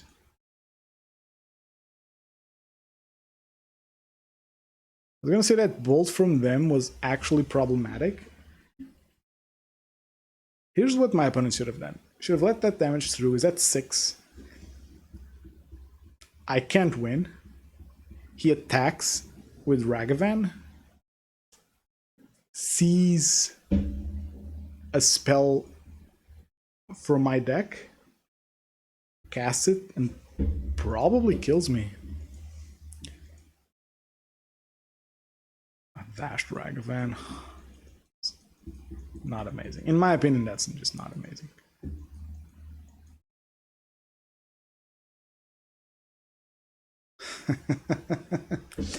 Absolute best hit for them. Can't cast it. Imagine if that Ragavan hadn't blocked. Imagine if that Ragavan... I'm still dead next turn. I'm very aware that I lost, but imagine if that Ragavan hadn't blocked. Okay. So not drawing lands here did me in. One land means I can do tons of dirty stuff here. And 2 lands means these Boros Charm aren't stuck in my hand, but whatever. Arguably, playing those Swift Spear wasn't the play. Beast Path, that's it. I think I have to side these out. And Skullcrack doesn't do much. Yeah, I think that's the siding here. God, I hate losing. I hate losing because of lands. It's such an annoying way to lose with burn. Because it's like... I think that it's kind of a myth that you lose a lot with burn because you don't draw enough gas. I think that's a myth in the sense that it's very hard to run out of gas with burn, right? Like if your opponent isn't actively interacting with your spells, be it through life gain or through counter spells, I think that it's very hard to run out of gas. They also misplayed a bunch. Yeah, that's annoying too. Like there were some misplays from them. I guess I also misplayed. Like I shouldn't have played Swift Spears there. I shouldn't have played the Swift Spear. I don't want to keep. Oh, I'm gonna mull. I guess I'm happier with this.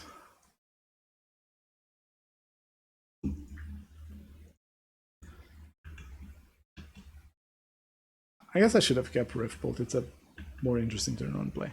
Like that misstep at the... Yeah, but I feel like I shouldn't have deployed Swift. My idea was with those Swift Spear was like, oh, I'm gonna deploy Swift Spear and they're gonna do enough damage that it's worth it.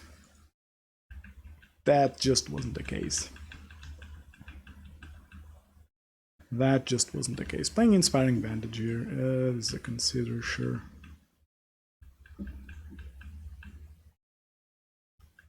Unsure what my opponent's plan is. I feel like them dashing Ragavan here would be pretty bad. Yeah, sure. I'll run this into a counter spell. Like, there's not. I mulled to 5, so. When you mull to 5, you just got to accept that if your opponent draws anything that's interesting, you're just gonna lose. No, I don't want to concede just yet. Hold on now.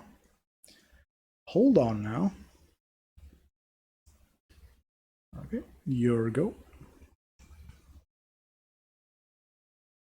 Opponent. I wonder if he is like weird keep from him. Very weird keep. Just bolted me? Okay. I want him to play a creature without having Spell Pierce. I guess that Spell Pierce really saved him the game, huh? I guess it did. Oh, look. A Goblin Guide.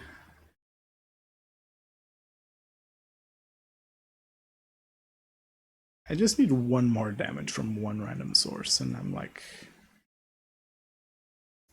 fine. I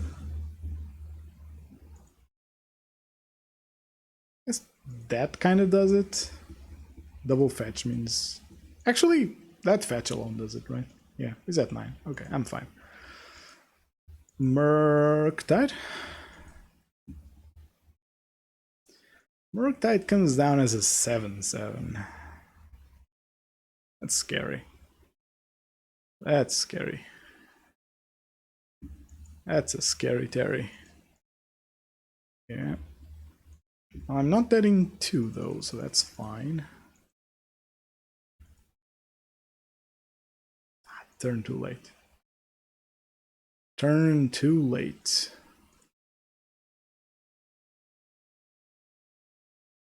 I have to be careful. I have to be careful not to play it now because it does grow the Murktide. It even has counterspell. Okay, now I lost. Sure. Okay, sure. I'll play a quick match 3. I'll play a quick match 3. Starting to look like...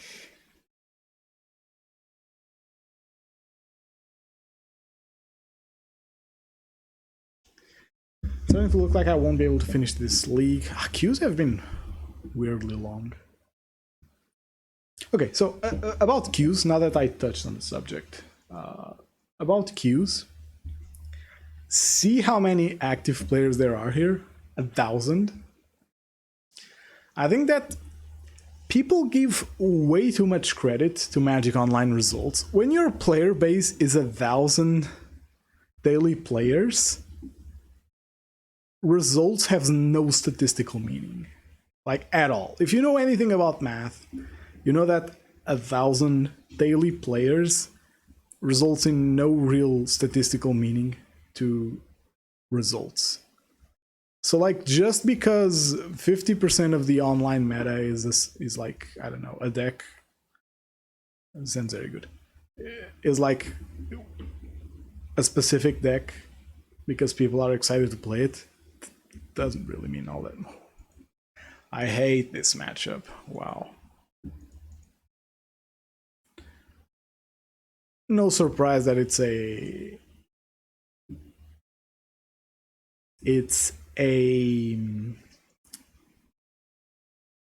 Omnath deck. The other day, my opponent flipped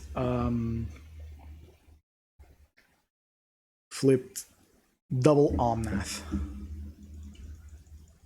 with his... Okay.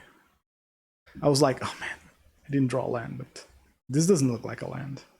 That's why I was kind of bummed out. Okay, land here would be very good now. If he blocks, I'm fine with it. Like, he wants permanence on the battlefield, so if he blocks, he's just making his flips worse. Double mob flips gets really weird rules-wise. Yeah, I didn't get it. My opponent won like 16 life of that. I didn't really get it. This is annoying, but ultimately fine.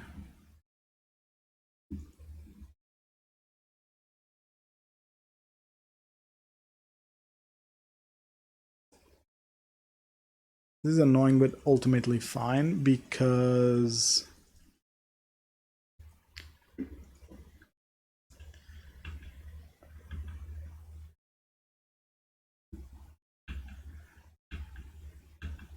think he's gonna flip it here. I think he's gonna flip it here. I want to skull crack this turn.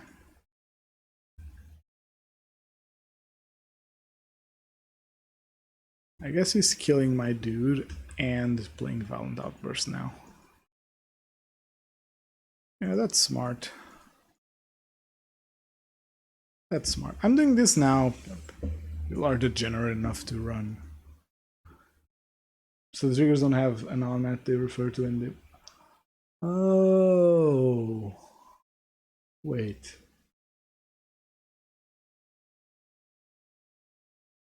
Oh, so like...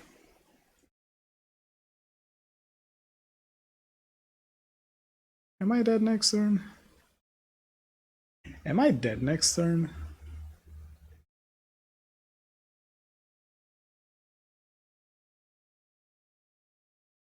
Why did these get +1/+1? Oh, because of outburst. So taking 7 next turn. I guess I'm doing this for f6 value, honestly. Yeah, that actually makes a lot of sense. That's not very confusing. So, because each trigger of the bajillion triggers hasn't technically happened because they don't refer to any. Yeah, it's a bit weird, I guess. It's a bit weird. That does make sense. Is my opponent gonna win? I guess they can go to 6. I guess they can go to 6 here.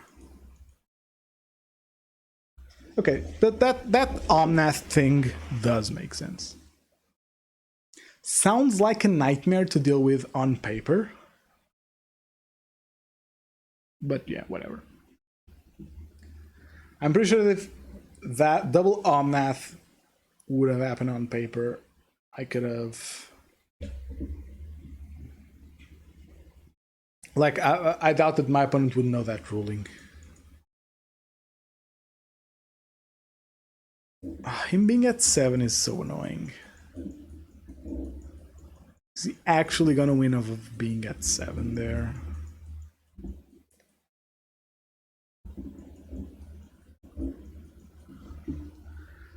That's annoying. Ooh, I could draw a land. Not a land.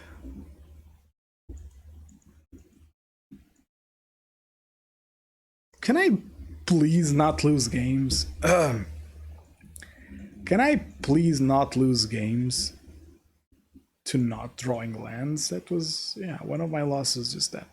Can that just not happen? It would be so cool. So I definitely want Vortex.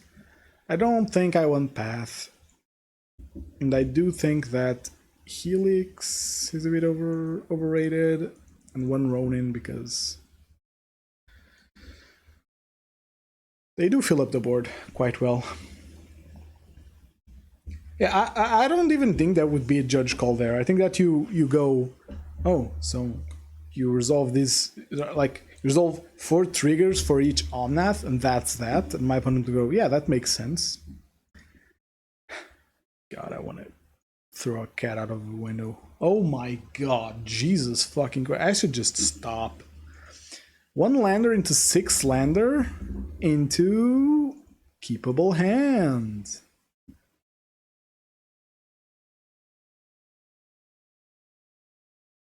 Yeah, I'm not gonna... I can't play around Skullcrack when I mold 5.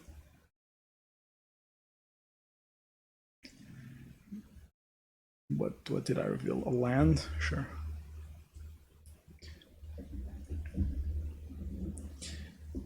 I'm upset now.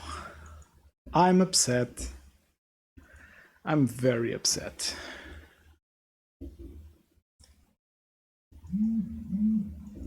I'm very upset, and this league has gone off the rails now.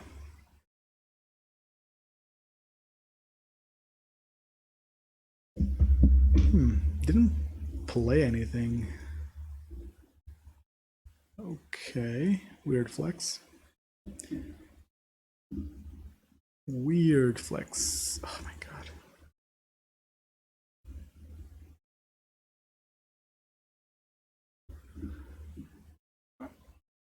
I mean, this is never going to be a Luris game, so I can just do that.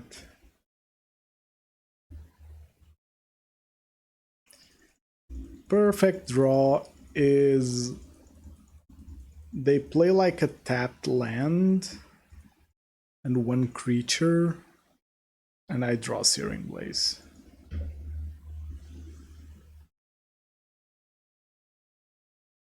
I'm like, we party.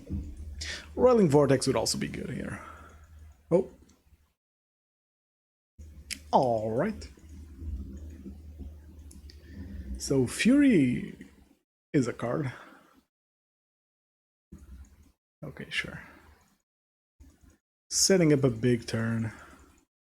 Can I please find a Vortex? I'd love to find a Vortex here. Dear God. Dear God.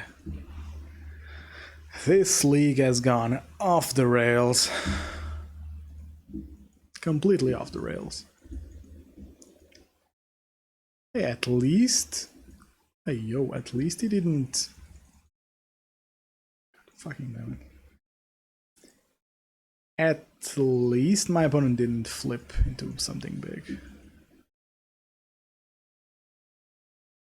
Yep, I'm gonna go for it.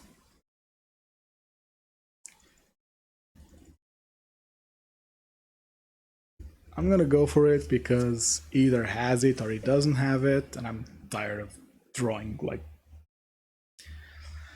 I don't even know what's going on anymore. Oh fucking hell! Oh, he didn't block. Does he have the thing? He does have the thing. He does have a ley line now.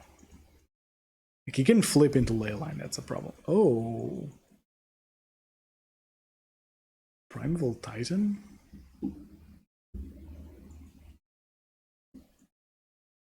That honestly sounds very bad. I guess he's gonna. I guess it does make sense. Because he fetches Colony Garden, and now Dark Dwellers allows him to do that again. And he has too many permanents to not win here.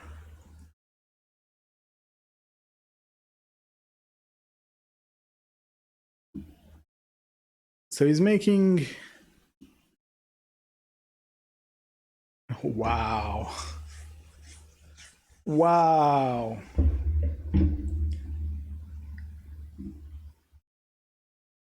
If he chooses this correctly, he can go treasure, treasure, food, treasure, treasure, food, treasure, treasure, food, treasure, treasure, food, treasure, treasure.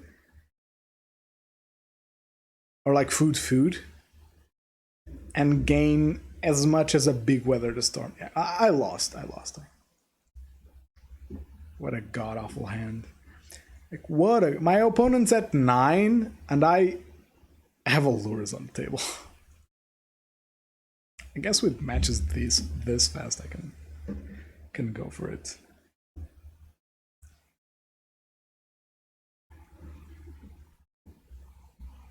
Okay. Okay.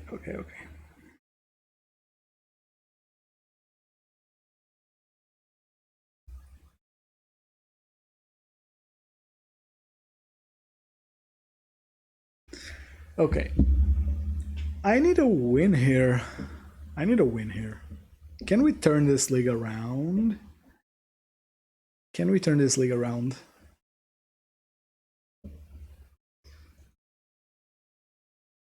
That would be peachy.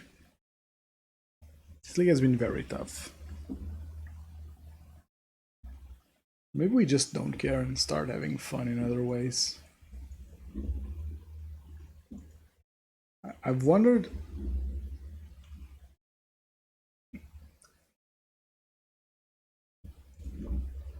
I've been thinking about doing content that's not Magic related.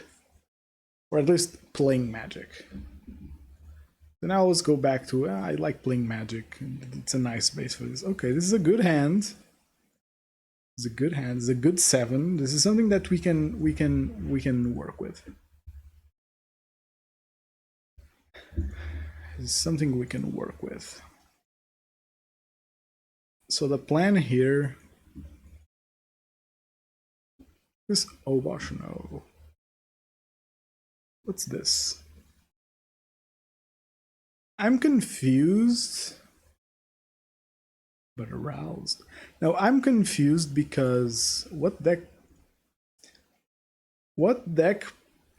I am attacking. What deck plays Den of the Bugbear and Ragavan but no Lurrus? So I'm confused. Not dazed, just confused. And I think that this is gonna be like a weird Rakdos mid-range. Weird Rakdos mid-range. That maybe plays Blood Moon? And they're like casting a Blood Moon here, which would actually affect me, but not really.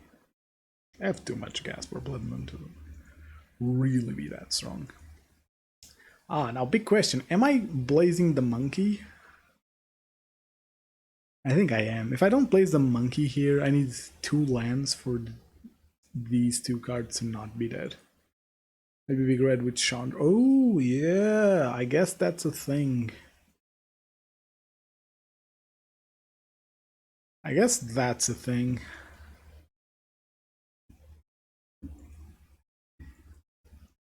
Okay. Oh, I love this card. I really like this card. I want to test that card in Burn. But I'll be honest. Ooh.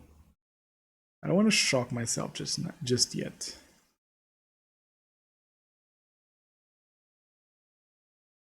I don't want to shock myself just yet, so I'm gonna go like this. And attack. What was I saying? Oh, I wanna test this Chandra in Burn. Maybe 2. But I wanna test it. Maybe not now. Maybe now the mono red 1 drops with Chandra. I'm assuming it's the Hayashi Chandra tribal thing, where you play like 8 Chandras. And because Chandra is double red and 4, the Torch of Defiance, you can play Giganta or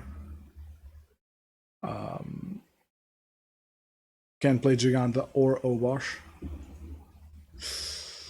Yeah, that's a problem. That's a problem. Well,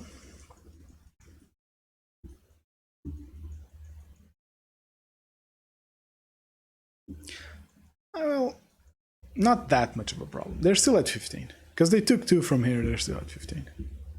So it's fine.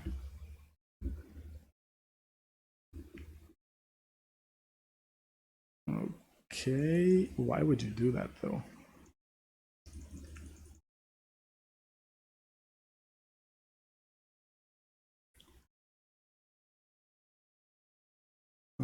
Okay, I can fetch a mountain then. Okay, that's cool. Suspend here. Pass the turn. She's really good in standard. Yeah, card is just great. Card is just great. It costs 3, but in effective mana it's 2. So if your deck has a lot of 1 mana spells, then this is good. It enables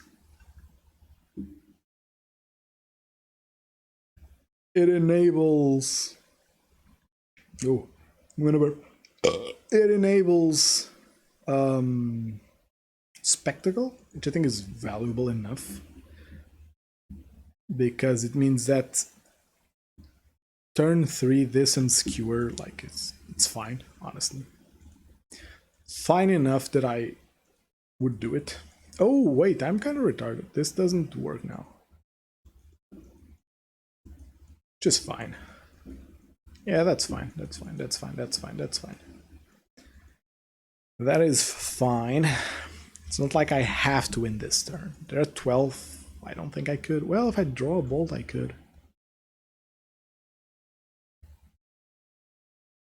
Or if they shock themselves here. Oh my god. That's greedy. That's very greedy.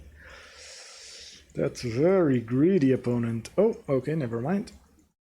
Oh, he read me. He read my hand. Wow. It's fine. It's still fine, honestly.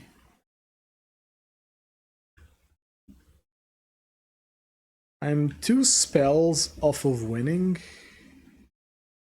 That's fine. Ooh, this actually might not be fine. That Chandra is gonna pop.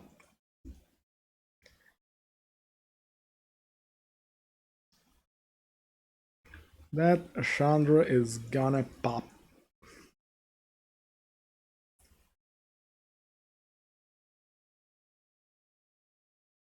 We're not gonna let her pop, are we? We are not gonna let her pop. This is a match where our little Ronin would be really good. Ronin here would have been amazing, like always getting in for 2. Okay, that's fine.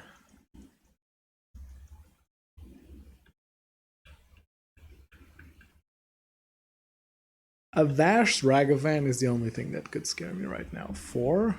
Oh, big Chandra. So I'm basically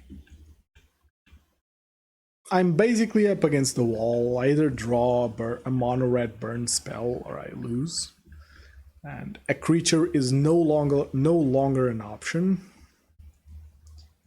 because they have a blocker.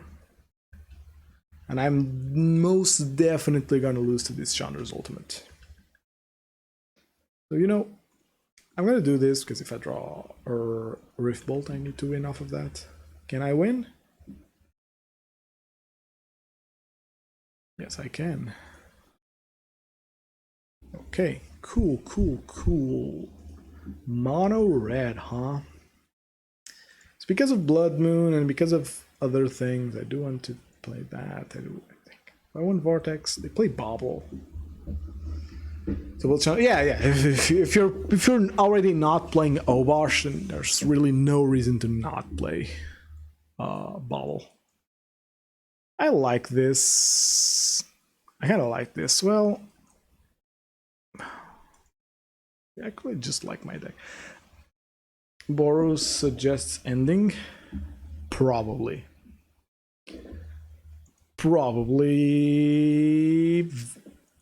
I would put it on very, very likely they're playing ending. I don't think there's a reason to go Boros if you're not playing ending. Which I think it's fair. I think that mono red suffers enough from random shit that you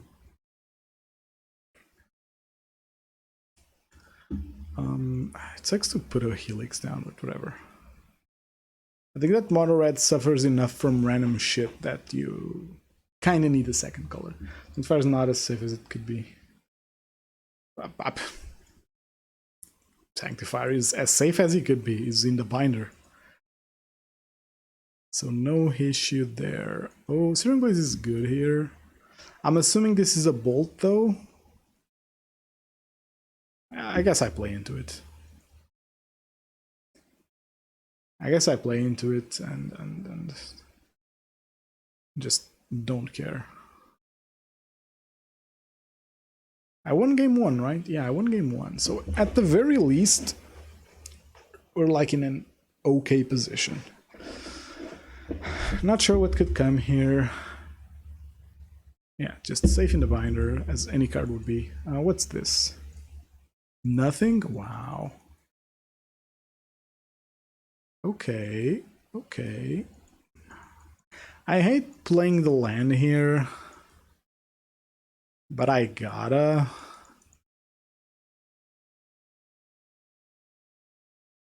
I hate it because this Searing Blaze is now not super amazing. Because basically I need to draw a land here for this Searing Blaze to be good, but drawing a land here like only makes Searing Blaze good, doesn't do anything else for my hand. Wait, I guess it does. I guess Ronin needs to be recast. Also, how tragic is it that Ronin doesn't have the alt version of himself in Magic Online?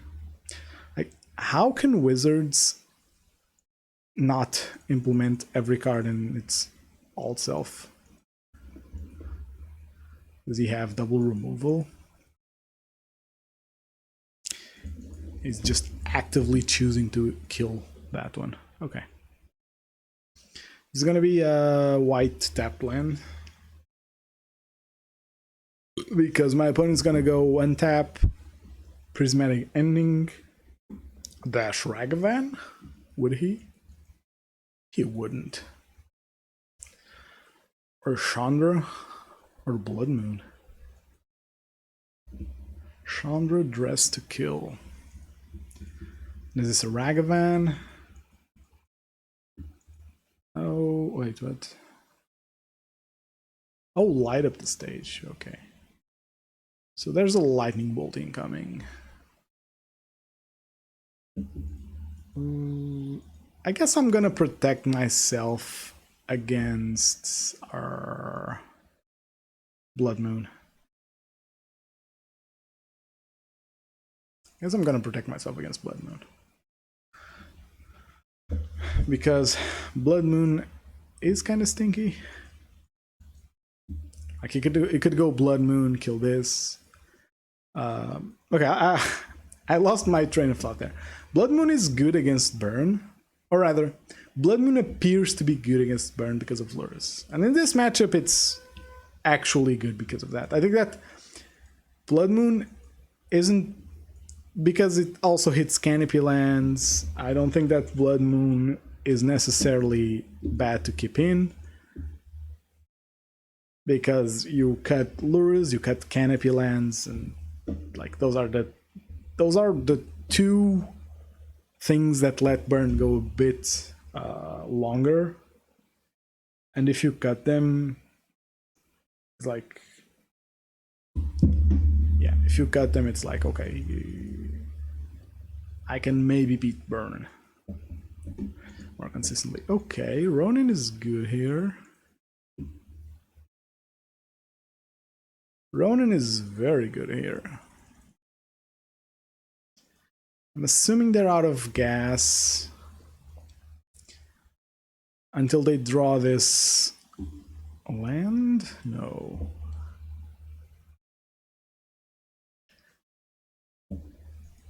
Oh, Bauble, okay. Oh. It's weird that with... Oh, Fury, oh. So I need a land. I absolutely need a land here. Can I see a land? Any land. I'll be upset if I don't see a land. Fury is very strong. You have to select the target. Or no, you can just select no targets. It's infuriating, honestly, that Baby Kavu, Flametongue Yearling, has to select a target, meaning you can't cast it on an empty board, but Fury can. Come on, land just once. Land ho! Oh my god. Why would you do that to me? Why would you do that to me, game? It sucks that this league has been loss after loss because I can't draw a third land. It's infuriating. It's genuinely infuriating. And it's making me want to jump out the window. Which is possible because I have a big window in this room. A very big window in this room. Well, yeah, Chandra and Light Up the Stage are a very good combo. Or a very good synergy, I guess. Oh my god, that's so much value. That's so much value. That's... oh my god, if this Ragavan exiles a land, I'm conceding. I don't even care that I'm not dead to whatever my opponent's doing.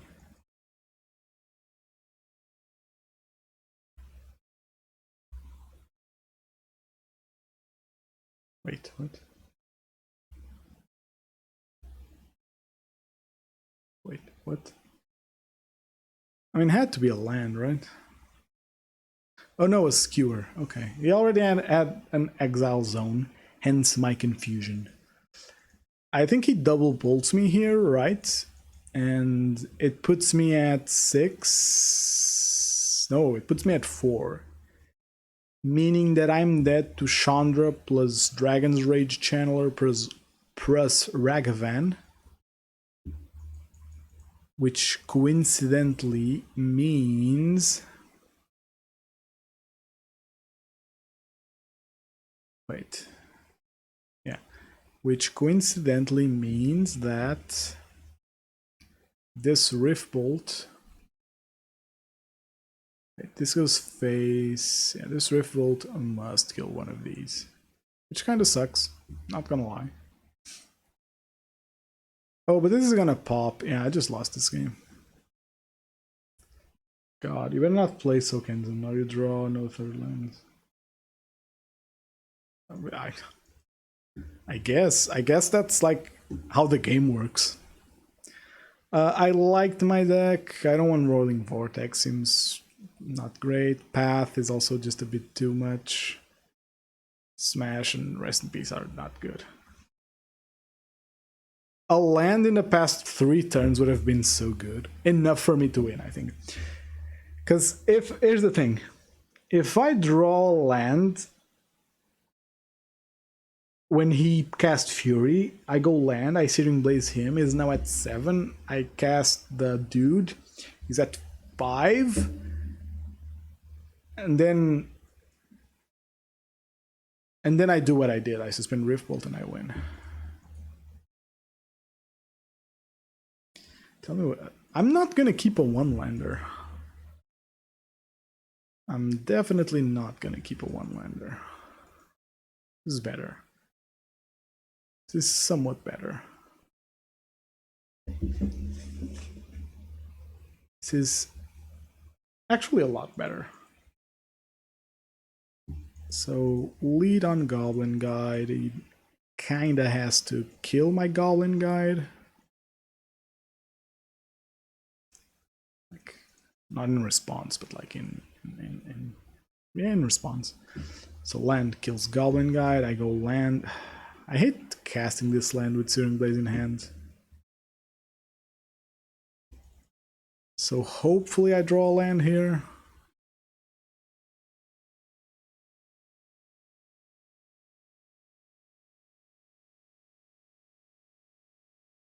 Hopefully I draw land. Ooh, the best kind of land. I call it the best kind of land because it means that if I draw only lands after that, I'm not too upset too. I will be upset because I've drawn a lot of lands, or not enough lands, too many times today. That's fine. That's fine. I'm sure I've made other mistakes. Like I'm bitching a lot right now. Oh, are you gonna shock yourself? I'm bitching a lot right now, but I know that I have to have made some mistakes in some of the games. Like variance isn't that punishing. Like, yes, I think that it does play a bit of the game, but not as much as people think. Definitely not as much as some people claim. Oh, okay, a lightning bolt here would actually be amazing.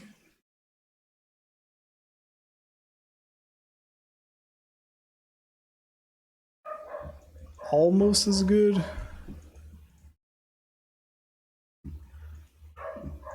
So yeah, I'm just gonna attack.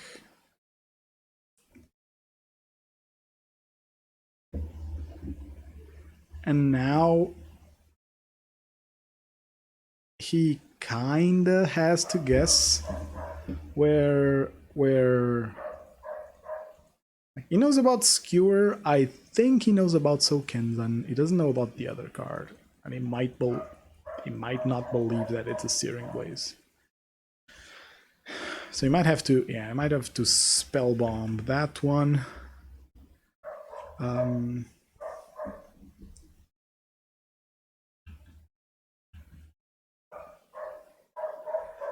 I guess I gain nothing.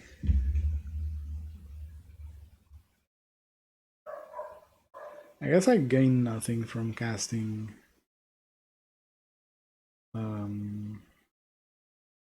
guess I gain nothing from casting Skewer there.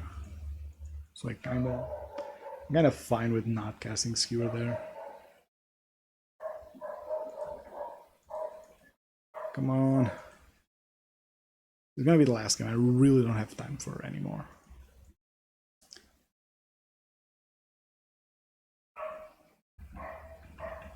Okay. I'm gonna just yield.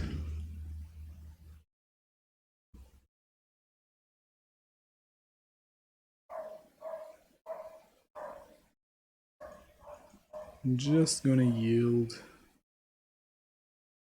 Ooh, that's rough. That's actually very rough. That's the roughest. That's the roughest of roughs. Oh, he doesn't have a land. Okay, that's fine too.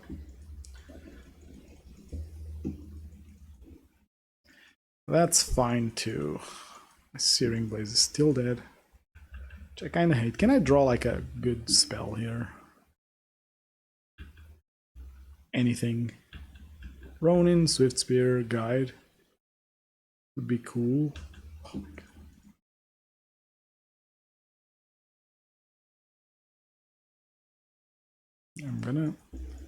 I'm gonna push it. I'm gonna push it.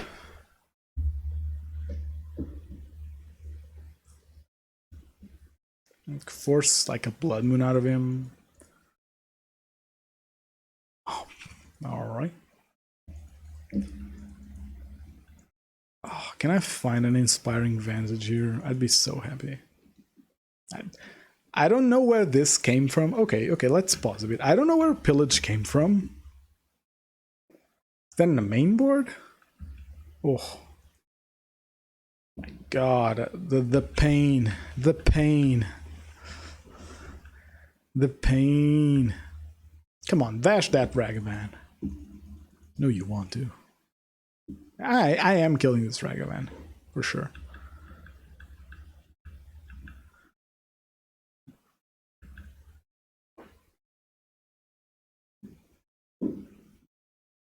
I am for sure killing this Ragavan.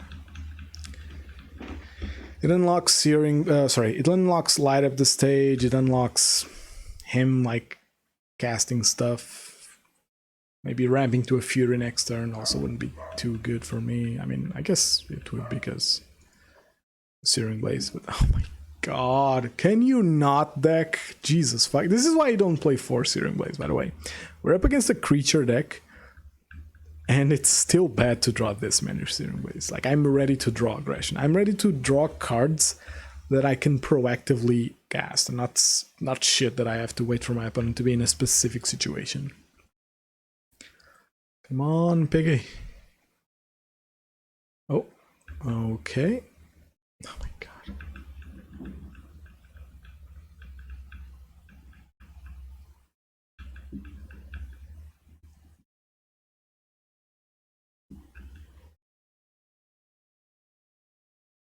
Okay.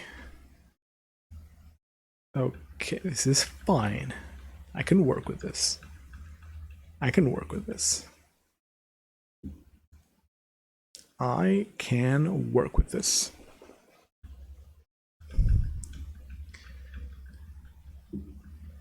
If he dashes a Ragavan, probably just bolting me. I was gonna say if he dashes a Ragavan, I'm gonna Searing Blade that Ragavan.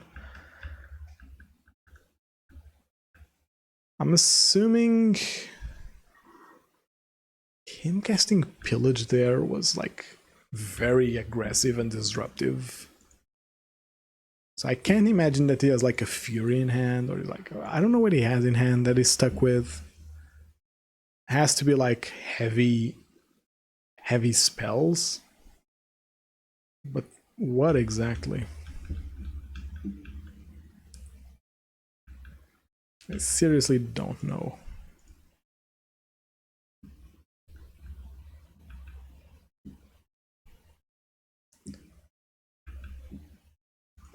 My god.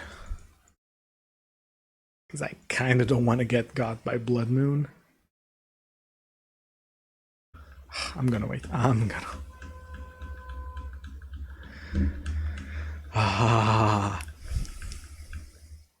Because here's the thing. If I cast land, Searing Blaze, skewer him, he untaps, casts Blood Moon, I'm screwed.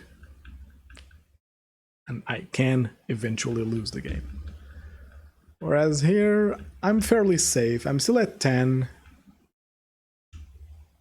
So, like, I'm fine. If he dashes a Ragavan here, which I think he might, I'm gonna... Oh my god.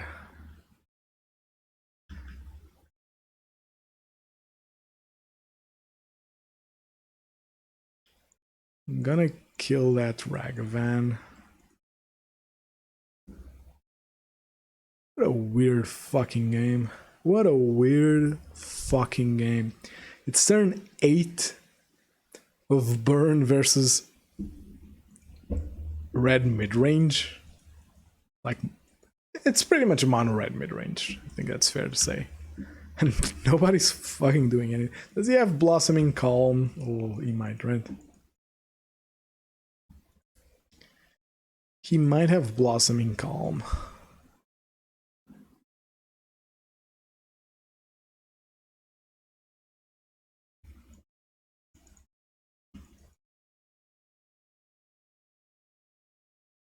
I'm doing this to play around the block. Well, you know what's funny? I was all like, oh, I'm gonna do this to play around Blood Moon, and then I just didn't play around Blood Moon. Like, I was supposed to Charm plus Skewer there. My mind just reset to, oh, you gotta play that Searing Blaze for its good cost. Okay, shake it off, shake it off. Don't play Blood Moon here. Don't play Blood Moon. Oh, okay. Oh, wow. Oh, wow. I guess the secret is making... I'm gonna play Lava Spike so that this person doesn't think Blood Moon would have saved him. I guess that... Oh, I want to make... I'm gonna squeeze it in. I'm gonna squeeze it in like a turd, and I'm in traffic, and I gotta make it home because I don't want to have to wash that. I don't want to have to wash that mess. Come on, come on. Gotta go fast, fast, fast. Super fast.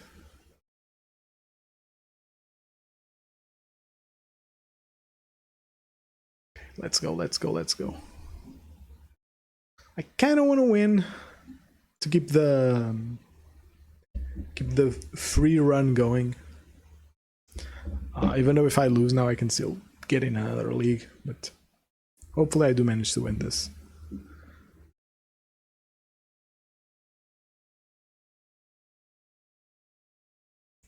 Okay, I'm just reading bad takes on the Discord. Sorry for the call out, but someone is saying not to bring Sanctifier in the mirror. Hello? Hello? It's really good.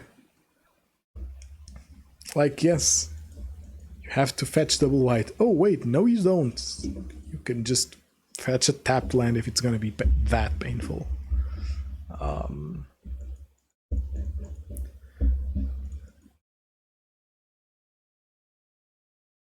not gonna get into that just now. Why are queues so long? Jesus fucking Christ. Can queues... I guess 1,000 daily players. I guess 1,000 daily players, right? It's weird that Magic is such a big game, yet the competitive platform has so few players. I guess that a lot of people get... because Arena... How many daily users does Arena? Can I Google that? Oh, look, I'm on the play. How many daily users does Magic Arena have?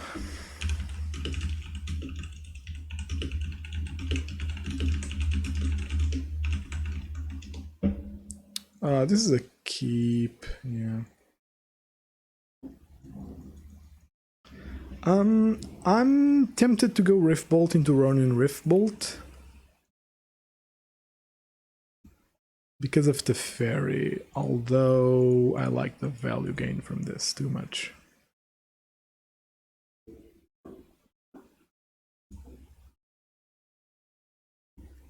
Okay, so I can't just Google it and Google can't give me like a direct number, huh?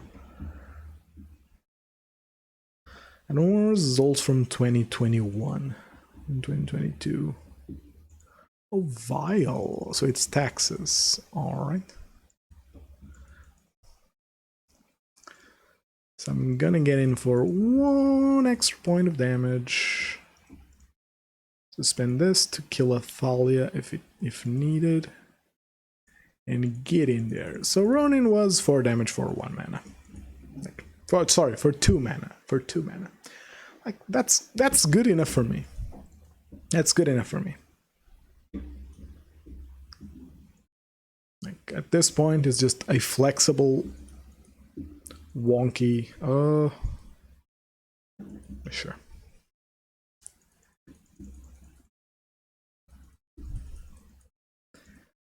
Oh, I was thinking he was gonna play a third one.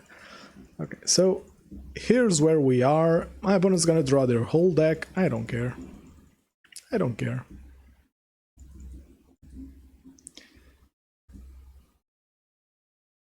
At 13, I want to get in one more time. I don't think he would double block. I don't think that he would double block. Yeah.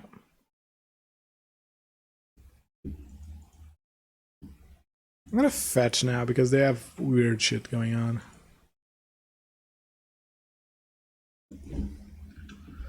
And that's it. So 6 damage for 3 mana. And like, it's up against a deck where it would actually... Oh. Weird flex, but okay.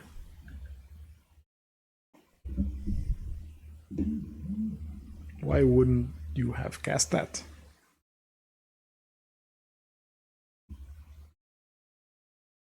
Why wouldn't you just cast that like normally? Like a normal person.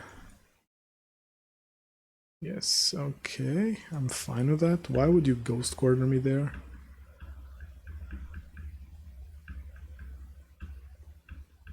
Okay, either me or this player is very drunk, and I don't drink. So, what? Yes, you can draw. I don't want to pay.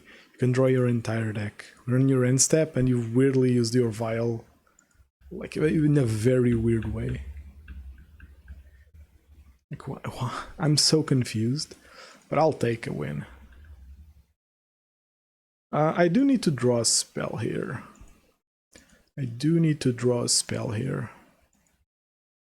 Yeah, I can work with that. Actually, okay, let's go for this first because it's straight up lethal. I can go for that. So, oh, interesting. Interesting.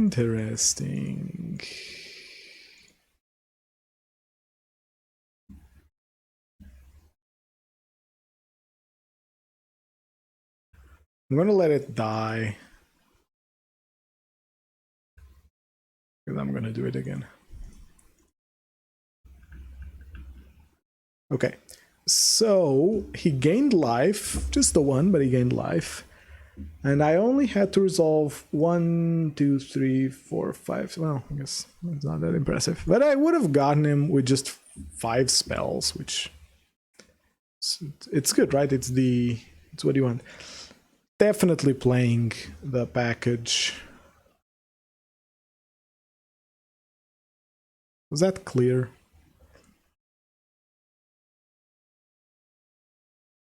Riffle's actually fine. I think Helix is Helix and a single lava spike. Actually, a single Ronin. Ronin was very good there, but I can't really imagine that would be that amazing. They're definitely playing the Stoneforge Mystic package, and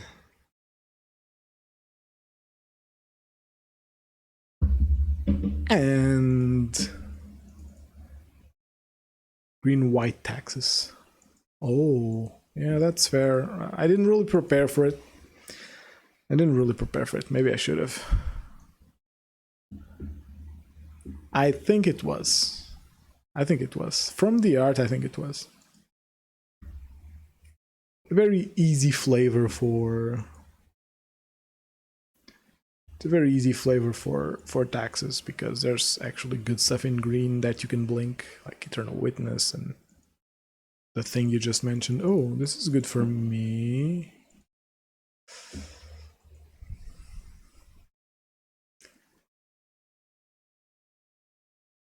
So let's do it again. Let's see how much damage this Ronin can get through. Watch them path me. Oh my god. They actually cast Solitude. Actually cast a Solitude to kill that. Okay. Ooh. Oh. Alright, that one doesn't gain life, so I'm fine with it.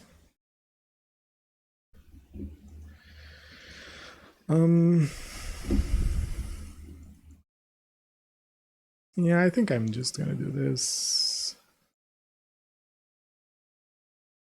Attack.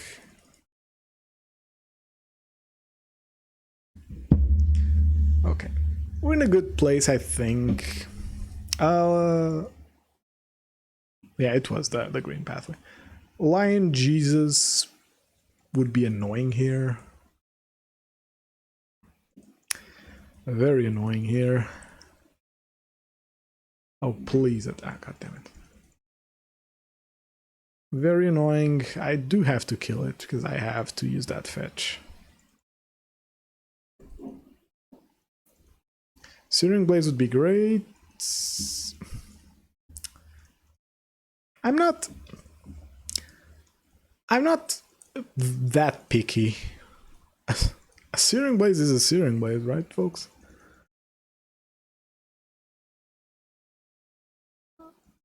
A Searing Blaze is definitely a... Oh, he has 0 cards in hand. Oh no!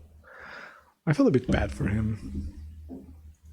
But he kinda deserves it. We're gonna put Yorion in hand. Good luck. He kinda deserves it for...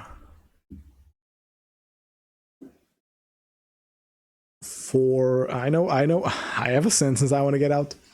For casting that Solitude that early on. Why not save Solitude? And like Lion Sash is also like he played very poorly. I think it's fair to say that my opponent played this very poorly. Why did he draw a card? Because one of them was land, sure. Oh, okay, no. I think it's fair to say that my opponent played this very poorly.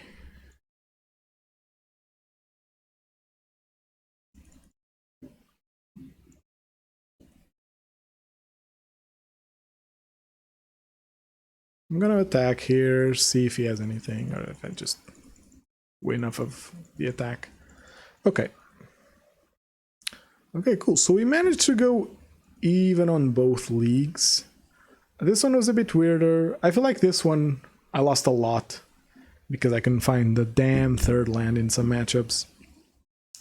I do think that I haven't talked about this a while because my conclusion is always the same. I think that if you're good with burn, you can make results. I think that... Ragavan? Oh.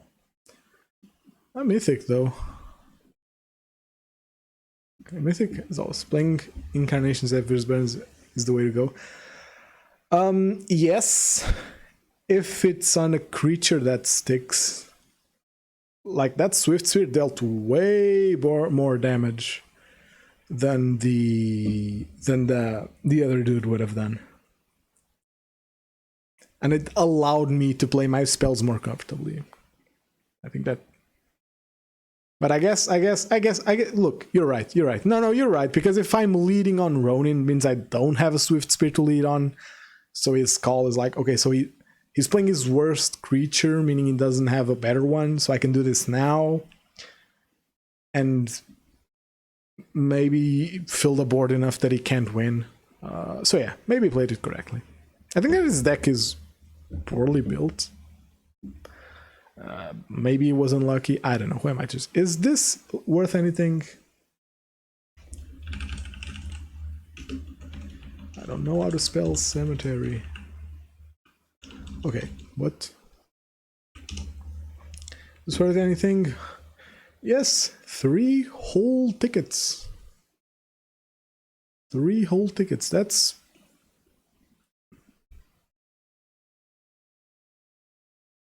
okay, this is actually pretty cool. 3 whole tickets is more than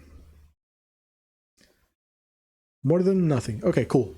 Either way, great stream. Was very fun. I missed playing Burn this much in a single day, so that was cool at least.